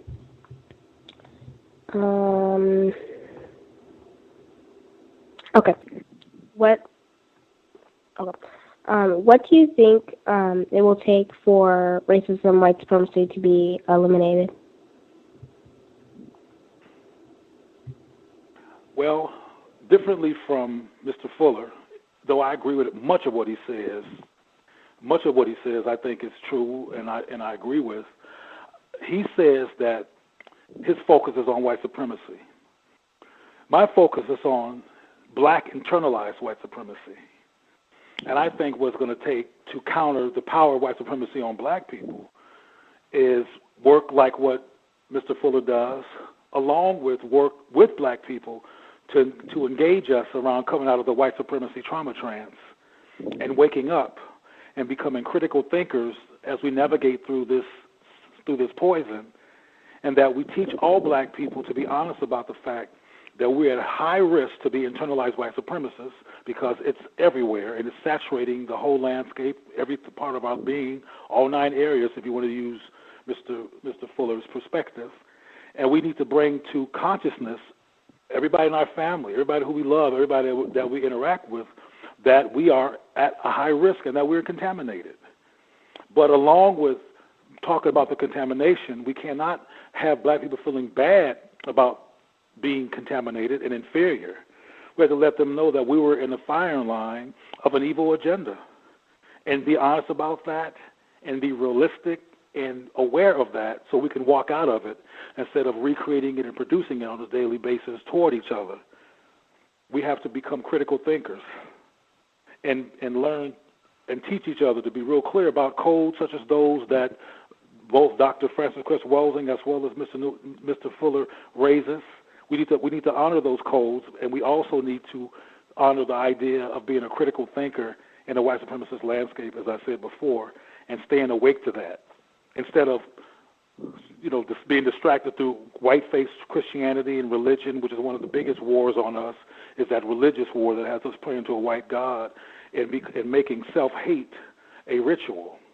We have to come out of that and actively engage our people to unlearn that. Most of us spend a lot of our time under the white Jesus mythology, which is a huge damaging war instrument against black people. We have to come out of that and learn to replace white supremacist religion with black spirituality and self-love and self-respect and critical thinking. And we all have to be willing to all activate and behaviorize mental wellness instead of mental illness. Because mental illness is an epidemic in the black community resulting from that trauma that we don't deal with well. And we have to stop being insulting to each other. Like I said before, saying with a straight face that I'm anti-sexual and expecting me to seriously and intelligently answer that question as if it made sense. I don't get traumatized by it because I know who I am. But there's some same-gender-loving listeners to this show who are traumatized and disoriented and pondering not being on the side of black people after hearing such a disrespectful accusation. We got to stop doing that. So the bottom line is we have to be a team, a thoughtful, awake team that is proactively and deliberately countering white supremacy as a way of being to counter it. I don't look to white supremacy and white folks to stop white supremacy. I look to black people to unlearning those norms and the culturation of that, because we have to disembody it for it to stop having impact on us. They're not going to stop. And we have to admit that too, as one of the ways in which we counter white supremacy. We won't admit that. We keep praying instead of admitting. Do you like a specific male right now? Do I what? Do you like a specific male right now? Yes. Okay. Okay. Do you? Okay, thank you. How about you, Justice? No. Okay.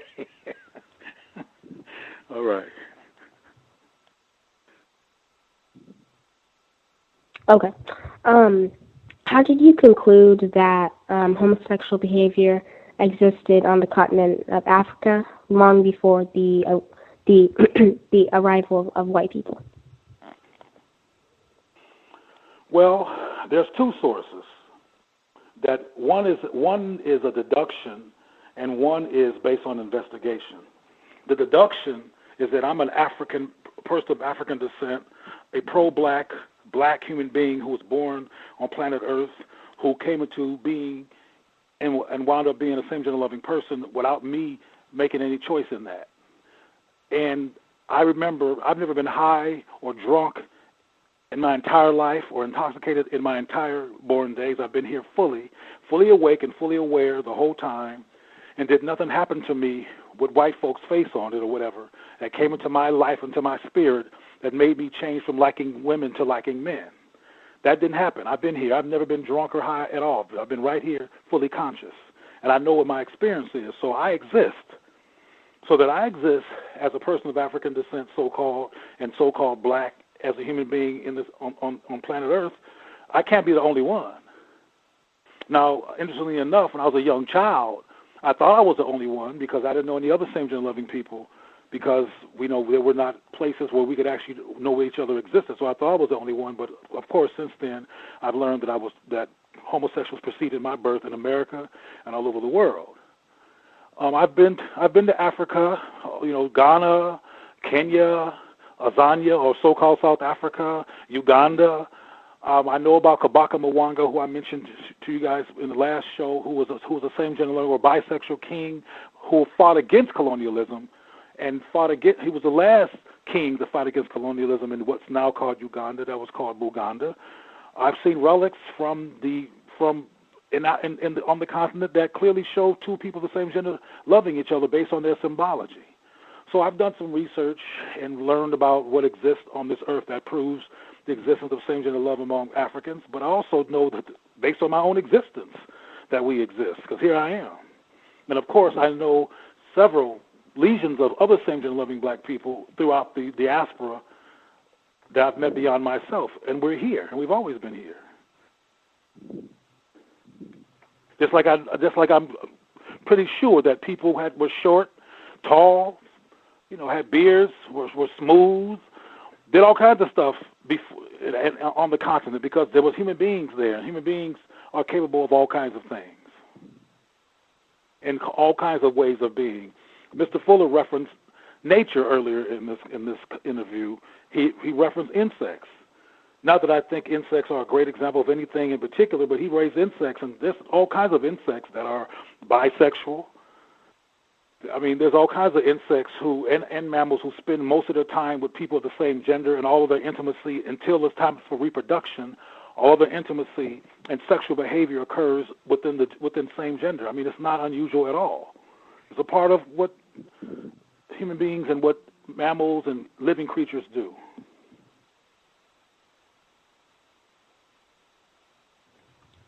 Thank you both for answering my questions. I am done with my questions for right now, but I do want to read something on page 15 in Mr. Fuller's word guide. Let me see. Okay. And I'm not saying I am not calling anyone. I am not calling anyone anti-sexual or anything like that. In case you offend me? Is that why you're saying that?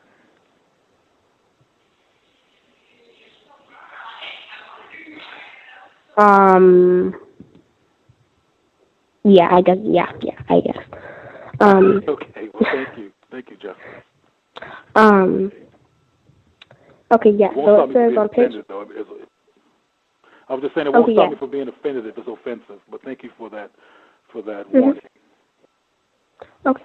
On page 15, it says anti-sexual behavior, anti-sexual intercourse, anti-sexual play, counter-sexual behavior, counter-sexual intercourse, and counter-sexual play. Use these terms to mean the same as any attempt by male persons to try with each other, to copy, simulate, and or approximate male with female sexual intercourse or sexual play. Also, use these terms to mean the same as any attempt by female persons to try with each other, to copy, simulate, and or approximate female with male sexual intercourse or sexual play.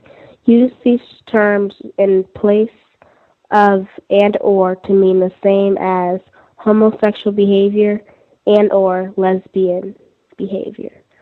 And thank you very much. And yeah, Gus, you can go ahead. We do have some folks who called in with questions. Pam, I see you had a hand up. Pam, if you had a question, your line should be open. Good evening to you, Mr. Manago, and Mr. Fuller, and to you, Gus and Justice. I I had a quick question, but I just wanted to say something briefly before I ask you the question.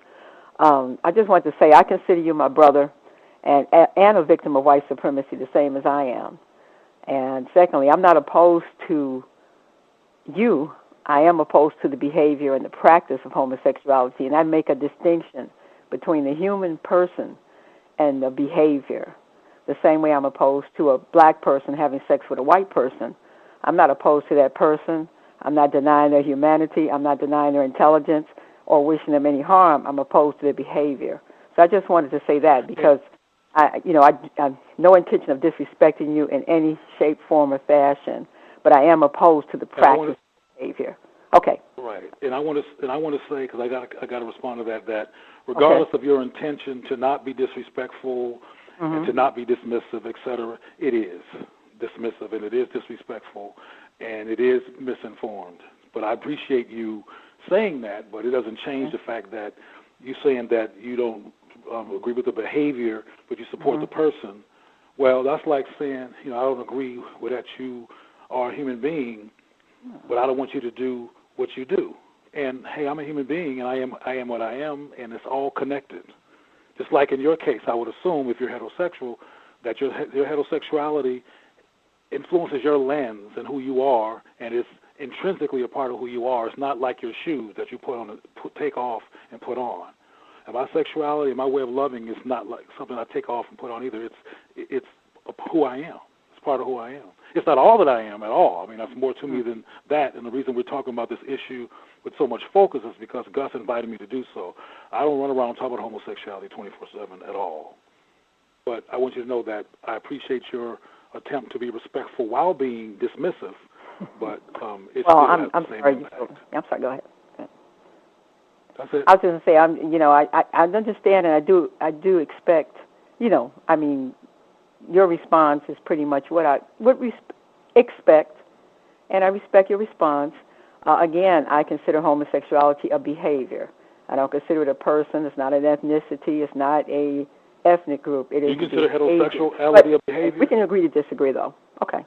Do you consider heterosexuality a behavior? Yes. I consider myself a human being who engages in the practice of intercourse with a male partner. My heterosexuality you consider that a behavior. It's not an ethnic group. It's not a. I don't come from a country that's called heterosexuality. Okay, well, as long as you realize that, as long as you look at them both the same, I have no problem. Sure. Whether I agree with you or not, I have no problem with that. As long as you look at them both, heterosexuality and homosexuality, as behaviors. Yeah. And like I say, it's not a reflection of your intelligence or your humanity. Not for me. I can't speak for anybody else. I'm just opposed to the behavior. But I did want to, you had said, Mr. Fuller had said something about anything that the white supremacists promote for black victims should be considered as promoting white supremacy. And you agreed with that. And I wanted to know, what do you, if the white supremacy system is only punishing black males who appear to be even slightly marginally homophobic, do you think it's logical to assume that the white supremacy system is using homosexuality to promote white supremacy? I don't know if my question was clear. I can restate it. Well, your question, I'm not sure if your question was clear, but I will say that the attack on black people and black males being particularly homophobic is a white supremacist construction and is another one of their ways of creating confusion and making people anti-black and anti-black male. Okay. Because I firmly believe also with you and Mr. Fuller that if anything that the white supremacy system encourages us to do or punishes us for not doing is the same as promoting white supremacy. And it does appear that the white supremacy system is punishing black men who appear to be opposed to homosexuality, which for me is the same thing as them promoting homosexuality for black men. So that to me there must be some element in there, probably all of it in my opinion, that is beneficial for the white supremacy system. And that has nothing to do with it. But, I do believe. Let's be clear. Sure. Well, let's be clear. See, when you talk like this, we have to make some. We have to look at some different divisions here, because the white gay movement is a very defensive, very relentless, and often racist movement, and very selfish and self-centered and linear in terms of how it just does a scorched earth attacking. Now, it's white homosexuals who tend to be focused on, in this instance, black men and calling them so-called homophobic. It's not George Bush or Jerry Falwell when he was alive or Pat Robinson who are even involved in this. This is the white homosexual contingent of white supremacy who are jumping on black men every chance they get and calling them so-called homophobic. And I'm not sure if their agenda is to push homosexuality in the black community, but it's definitely to dehumanize and criminalize black men and make them look problematic. Okay, because it does appear, if you look at some of the recent headlines, that Hillary Clinton, the UN, I forget what the headline was, I can find it. It seems like the UN, Hillary Clinton, the punishment, and it seems the black men are the only ones being punished. Roland Martin, I mean, the list goes on and on. Christie, the governor of New Jersey, this is nominates an openly gay African-American male to court. It's just the UN backs gay rights for the first time ever. Hillary Clinton declares gay rights and human rights. The attack on African nations and threatening to take aid from them if they don't eliminate their laws against homosexuality. I'm saying that it appears that the white supremacy. I agree with you. Yeah. So to me, if they're promoting it, then they're promoting white supremacy, and that's all I'm really saying. Is I just wondered. Pam, you and I agree 100% on that. Okay. We agree 100% on what you just said regarding that, what Hillary's doing, and the excuses to attack so-called African nations and trying to control African nations and make them take on gay identities and a gay agenda or support it or not resist it in their own countries. With that being a white supremacist agenda, we have no argument there. Okay. Just like there's also heterosexual people, so-called, allegedly, like Scott Lively and others going there, trying to keep chaos going and have black people at each other's throats. So they won't be focused enough to be totally in control of their own resources and their own lives. That's definitely a white supremacist agenda, and I don't agree with Hillary Clinton. Yeah. Well, that was pretty much all I wanted to ask. I'll mute and listen to you because I do agree with you. This is a real difficult thing to come to terms with, because I don't honestly expect you to stop being the person that you feel you are. At the same time, I have my position also. So I'm going to mute and give other callers a chance. Thank you for answering my question, though. Sure.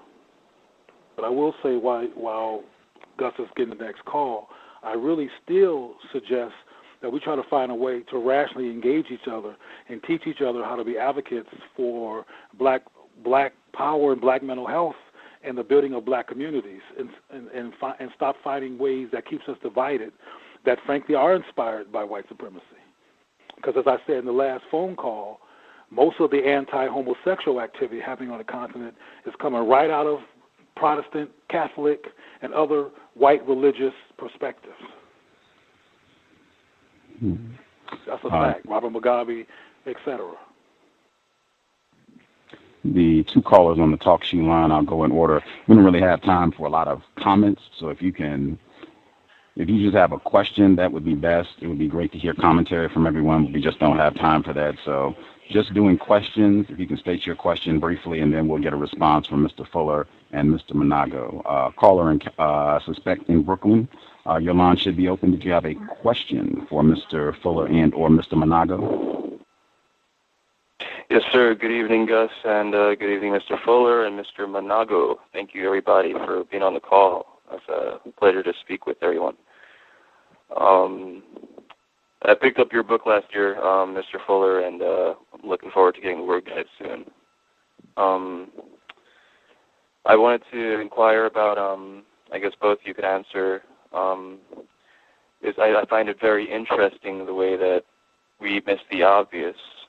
I guess we're looking at things through this, as you said, Mr. Manago, you said we're looking at things through a lens, which is defined by being kind of an abstracted and kind of a, it's kind of a messed up, it's a warped view, kind of. And it's like the greatest civilization that, white supremacists have to look back at is ancient Rome, ancient Greece. We all know what happened there, debauchery and pedophilia and your preferred mode of sexuality, homosexuality, so-called. And I can't really think of anything that white people have taken and run with that hasn't served them. Pardon, caller. I just, as I said, we don't have a lot of time, so if you could just get to your question, that would be helpful, sir. Thank you. All right. I guess I was trying to listen and formulate my question. I guess it was just kind of like about, like, there seems to be do you guys think that there's a physiological aspect that contributes to why so-called white people who have mutated from the original African, genetically, like the physiological reason why they would engage in such a civilization as like Rome and Greece as a primary, homosexual thing? Well, one thing I'll say, question. I think there's a question in there, but my response to your question would be that Rome and Greece, and I don't know if you've been to either place, but I've been all over the world, including Italy and Greece, and they're despite how people look at them or whatever, they're doing quite well. They're doing much better than the continent. And regardless of their history, because one thing that we need to understand is that Rome and Greece, and you brought up Rome and Greece, not me, they're farthest thing from my mind, but Rome and Greece had homosexuals, Rome and Greece had heterosexuals, Rome and Greece had people sticking all kinds of sticks in each other and all kinds of insane things that had to do with all kinds of sexuality that some of us, including me, would consider quite bizarre. But regardless of that, they're there and they're doing just fine. Rome is doing just fine. All of its antiquity and much of its history is right there, and it's a functional country that's doing well off the backs of Africans. Can I just add one thing? Sure. How they kind of like stole all the the thought for all the schools of thought, the sciences, put their names on it. I just feel like it's like a sore thumb of just like they stole everything and then they're like, oh, this is us and this is what we do, and it's like the worst thing ever. So I'm just saying, like, do you think that has something to do with the physiology being messed up? White people? Yes. Well, like I said before, I think that and it's a long story from my perspective, in terms of my own perspective of the genesis of all of this. But in short, I think that they came from a place where in cold climates, where there was more desperation and they had to be strategic to live from season to season, and there were lots of challenges and lots of fear and terror just to survive in the winter, etc. And they've learned to be great manipulators and to be concerned about having a lack of whatever. So they're overcompensating and they're overdoing it, and they're insecure and they're relentless and they're vigilant as a people, and they overdo everything to make sure that they don't go back to where they were. And they're much more desperate than we are, so they're a lot more neurotic than we are, and that neurosis is in control of most of the globe because they insist, because of fear and fears of inferiority, on creating the illusion of their superiority to stay in control. That's a very abbreviated perspective. I can break it down much longer than that, but we don't have time. But that's what I think is going on. And I think they feel threatened by black people. They feel threatened by black men. They feel genetically, like Dr. Welsing has said for years, they feel genetically threatened by us. They feel, for lack of a better word, inferior to us. So they're constantly on our ass. And constantly having us on each other's ass.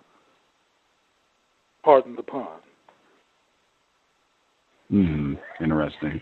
Mr. Fuller, did you have a response to the caller's question? I didn't get the question. I didn't hear the question. I couldn't make it out. Caller, if you want to take a shot at giving a concise question so Mr. Fuller can respond. For sure, thank you. Yeah, basically, the way I look at it, you go far to the back, 2,000 years ago, you get ancient Greece, ancient Rome. We understand that white people kind of came at some point from Africans. Maybe the melanin fell out, and apparently they made it with Neanderthals, and there's some of that in the admixture. And then they have this big gay orgy where they stole all of the civilizations from Africa, all the sciences and stuff. That's what it seems like from the historical, if you put it all together. So I'm just saying, do you think that them being so, as you say, anti-sexual has anything to do with their physiology? Oh, I don't know. In answer to that question, I don't know. So many things have happened down through history. When you say history, you're talking about the whole record of the entire universe and everything that everybody ever did anywhere. See, so I always have doubts about many things that I hear about history, and in particular, the things that I have doubts about naturally will be about all of the activities that people engaged in, whether it was farming or how they went about doing anything in any area of activity throughout the entire history of the universe. Because when we say history, that's exactly what we're talking about.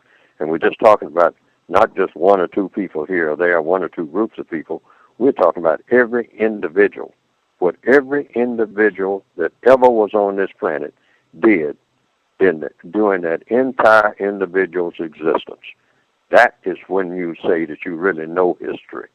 Otherwise, people who claim that they know history, all of the so-called super historians, I don't think that they could claim truthfully that they know what every individual that ever existed did or didn't do and why they did it and why they didn't do it on this planet, since this planet has had people on it, or creatures, or dinosaurs, or whatever.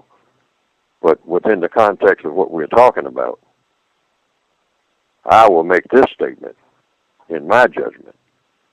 So far, no form of sexual activity, and I'm going to say it again so it doesn't get misunderstood, no form of sexual activity has proven to be correct, because no form of sexual activity has resulted in helping to replace the system of white supremacy with the system of justice, and by extension, helped anybody to find out what an ultimate man and an ultimate woman would be like. We're nowhere near finding that out. We're all engaging in activities, some of which are controversial on a large scale, some of which are controversial on a small scale, and some not controversial at all would probably need to be. Because every activity that we are engaged in on this planet is out of order on account of the systems that we have invented here. And the latest one being, the biggest one being the system of white supremacy, is a system that's completely out of order. So we have no idea, like I said at the beginning of this program, even what right and wrong is, if we tell the truth. The word right and the word wrong, we don't even have a vague idea of what that's like. We don't know what wrong is. We don't know what right is. We do know that some things are correct and some things are incorrect. Now, what do I mean by that? We know that fire will burn. See, that's truth right in your face. You stick your hand in that fire, you know that something different is going to happen from what was happening before you stuck your hand in the fire. You know that water is different from fire. These are correct things and incorrect things. Some things are obvious. Other things are not so obvious. So people under these out-of-order systems that we have had ever since I've ever been on the planet, and all of those that I've read about, I've never read about a system or even heard vaguely about a system that was the kind of system that I thought should be. Every last one of them are out of order, which means that everything that people are doing, I don't care what it is out of balance. That's what we mean by order. We're not in balance. Haven't been in balance, I guess, for thousands of years. But we should be heading toward becoming, like I mentioned before in this program, ultimate man and ultimate woman. Now, what would that be like? We have no idea until we evolve to that stage where we can ascertain from cause and effect. That's the only thing we can go by, cause and effect, what that would possibly be like. And that's an evolutionary process. But right now, and we're specifically talking about sexuality, but we're talking about also economics and education and everything else, all the other areas of activity. But all sexuality, as it's being conducted now, nobody has committed a correct sex act yet. That's everybody, not one. Why? Because everything else is out of balance. Sex has to be within the context of everything else. But when you got everything else out of balance, the economic systems, the political systems, the religious systems, people hitting each other over the head with the Bible, people going to war about religion, about, how you're going to go about worshiping God and how you ain't. I mean, and can't even have a decent conversation about that. And this is supposed to be something that's real close to everybody, religions, and they can't even have a decent conversation about it. Not even a decent conversation without getting in, gearing up to get into the ninth area of activity, which is war. So that's a strong indication that everything else is out of balance too. So everybody's going around saying that this person is right and this person is wrong. We don't know anything about that. But through the evolutionary process, we can kind of get some ideas about some things actually work better than others. Now, that itself can be contested. But I think that most people on the planet know that some things appear, may not even be true, but some things appear to work in a more constructive way than others. So we just feel our way to try to find out where is that final thing out of all the things that we experiment with, because that's all we're really doing. We're flying blind, every last one of us, if we tell the truth. We don't really know. We know what we've been told, but we don't really know. But at some point, through trial and error, we might find out exactly what ultimate man and ultimate woman, universal man and universal woman, people who are in tune with the universe, would be like. First order of business is to get rid of this system called white supremacy, because that's holding up everything that has to do with sanity. We're all insane. It's just a matter of degree. I say that in the book, too. This is not Monday morning quarterbacking. I say all these things in the book, along with all the other things that I say that are suggestions that will lead us, hopefully, in the correct direction, because everything is out of order. Nobody's sexuality is what it should be, but I do believe some formats may be just a couple of inches ahead in the constructive sphere than something else. I don't really know, but this is all speculation. People are what they are, but nobody's as they should be, and we've got to keep that in mind. We are what we are. We've been saying that all through this program. But nobody is anywhere close to what we should be in any area of activity. We don't even know what right and wrong is. I'm going to keep emphasizing that. We know what we've been told, mostly by the white supremacists. And there are no examples of anything. Person who called in from Alabama, see if we can pick up the last couple calls. Person who called from Alabama, did you have a question for Mr. Fuller and or Mr. Manago? Yes, I have questions for Mr. Manago. Mr. Manago, have you ever had sexual contact with a white person, a homosexual contact, but heterosexual too? And second question is, I'm sorry, go ahead. No. No? Okay. No. That's heterosexual and homosexual, no contact? No. Okay. Also, too, do you feel that your life is easier living it as a genetically non-threatened black homosexual male? Do I feel like that wait, say that last part again? I gotta make sure I heard that. Okay. Do you feel like your life is easier by living as a genetically non-threatening black male, homosexual black male? Not that I think this is a great source, but there's an article out on me right now that's calling me dangerous. So as a pro-black person and as a black man, I'm a black man. When I get pulled over by the cops or follow around through the store or whatever, nobody is asking what my sexuality is. All they know is I'm a black man. So every kind of risk that black men face, I face them equally. Absolutely 100% equally because I'm a black man. So when you make that presumptive statement about whatever that description you was about being less threatening or something like that, that's genetically non-threatening because genetically.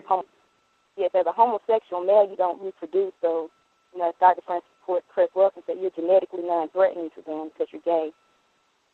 Well, I'm not gay. I don't identify as gay, so I want to make that. You sleep with men, right? Or do you? I don't sleep with I don't sleep with men. Plural. Number one. Number two. I don't identify as gay. If you calling me gay, you're practicing white supremacy on me because that's a white supremacist construct. It's not. It doesn't affirm me as a black person. What would you like to call? I'm a same gender loving man, sister.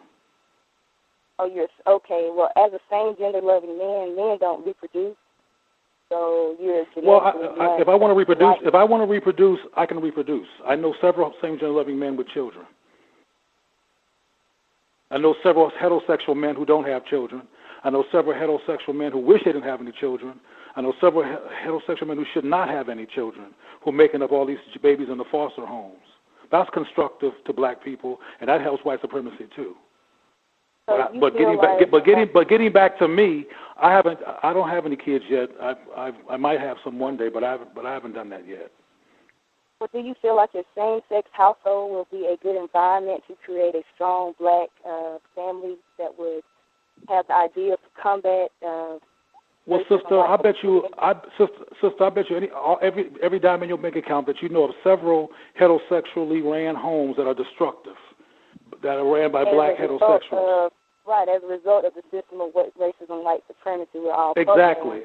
Any home. Let me ask you. Any home that's raised by pro-black adults. That respects the boundaries of children when it comes to sexuality and intimacy and doesn't do all that in front of them but treats them like children and prepares them to be adults, and that's pro-black and black affirming, and that reinforces critical thinking and culture affirmation among black children, regardless of the sexuality of the parent. That's a good place for a black child. Just like if a black child is in a home where heterosexual parents are on drugs or half crazy or whatever and are not prepared to be parents, that's a destructive place for a black child. If that black child got with some adult, same-gender loving parents who were responsible and who were appropriate and who taught them to love themselves as black people, to be critical thinkers, that's a healthy place for a black child. Just trying to get other callers. 909. Did you have a question for Mr. Neely Fuller Jr. and or Mr. Cleo Manago, 909? Greetings. Can I be heard? Yes, sir. Shooby-doo. Come on, man. You got to start me with that. I don't understand. Anyway, the notion that we can't arrive at certainty to know the difference between right and wrong, I think that notion, I disagree with that notion. And I guess I just disagree with it 100%. But my question is to Mr. Fuller is, as black people, we seem to waste upwards of 95% of our time. And what I found is that we don't get clarifications, and we don't ask enough questions. And even after we explain that we're going to ask questions or whatnot, not a lot of questions get asked. Why do you think that is? That black people don't ask enough questions? Yes, sir. I mean, even after you say, we're gonna have we're gonna come to some agreement on terms, and to do that, we're gonna have to ask questions so we don't waste time. We waste upwards of 90% of our time, conversations, activities, and I just don't see us asking enough questions. Even after you say let's ask as many questions as possible or something. So why is that? And is there a ratio, as far as questions and statements that there should be maintained? What do you think? In my opinion, and this is what I give, and everything that I write and say is strictly an opinion. In my opinion, based on what I've observed, because that's what I go by, and what I've heard and seen over the years, black people don't ask very many questions about anything simply because we were taught not to. In fact, in many instances, forced not to ask questions. This is our legacy from the usual suspects, the white supremacists. When you're a slave, if you're going to be an excellent slave for a long period of time, one thing that is drilled into you, you just do what you're told and stay away from asking questions. A question-asking slave is dangerous. Dangerous to whom? To the master of that slave. So even black people, historically, in this area of the world, what we call the Northwestern Hemisphere, in the old days, when I was coming up as a smaller person, I observed that many quote-unquote black parents would tell their offspring, shut up, you're asking too many questions, which really, scientifically, calls for another question. How many questions are too many? Everything that comes in the form of a question has an answer, whether the person knows the answer or not. But the very fact that there's a question means that there's an answer. And there's no such thing as a stupid question or a silly question or a question that either directly or indirectly isn't important. Because the very fact that the question exists means that that question has an answer. And everything in the universe starts with a question. Everything starts with a question. Babies ask questions, even when they can't talk, in their own babbling way. They're really asking questions. What's going on here? Why haven't I been fed? Where is everybody? Why is it so dark in here? I want to see someone. Why is anyone not paying attention to me? When a baby cries out in the night, that's what that is. That's a question. They want a response. We might not think of it as a question, but actually, if you notice, when the baby gets a response, it usually gets quiet. Or sometimes, anyway. Most times, you expect it to. These are questions. So, in a capsule, victims of racism are taught, don't ask questions. I'll ask the questions of you people on my slave ship. I'll ask you questions. I'll grill you. I want to know everything about you, what village you originally came from, and your grandfather too. Because I might get some information where I can round up some more slaves on my next trip. If I can locate where that other tribe is, you might know something about it, because I'm going to ask you some questions. But if you ask me anything as the captain of this slave ship, where are we going? What are we going to do when we get there? I'm not telling you nothing. And so black people have learned, don't ask questions. You might be putting yourself in danger. So, when you're allowed to ask questions, ask them. but ask them of the people that can give you the most constructive answers. Don't ask questions in order to start an argument. Ask questions in order to get information that can be used to replace the system of white supremacy with the system of justice. And that's the way I try to ask questions when I ask them.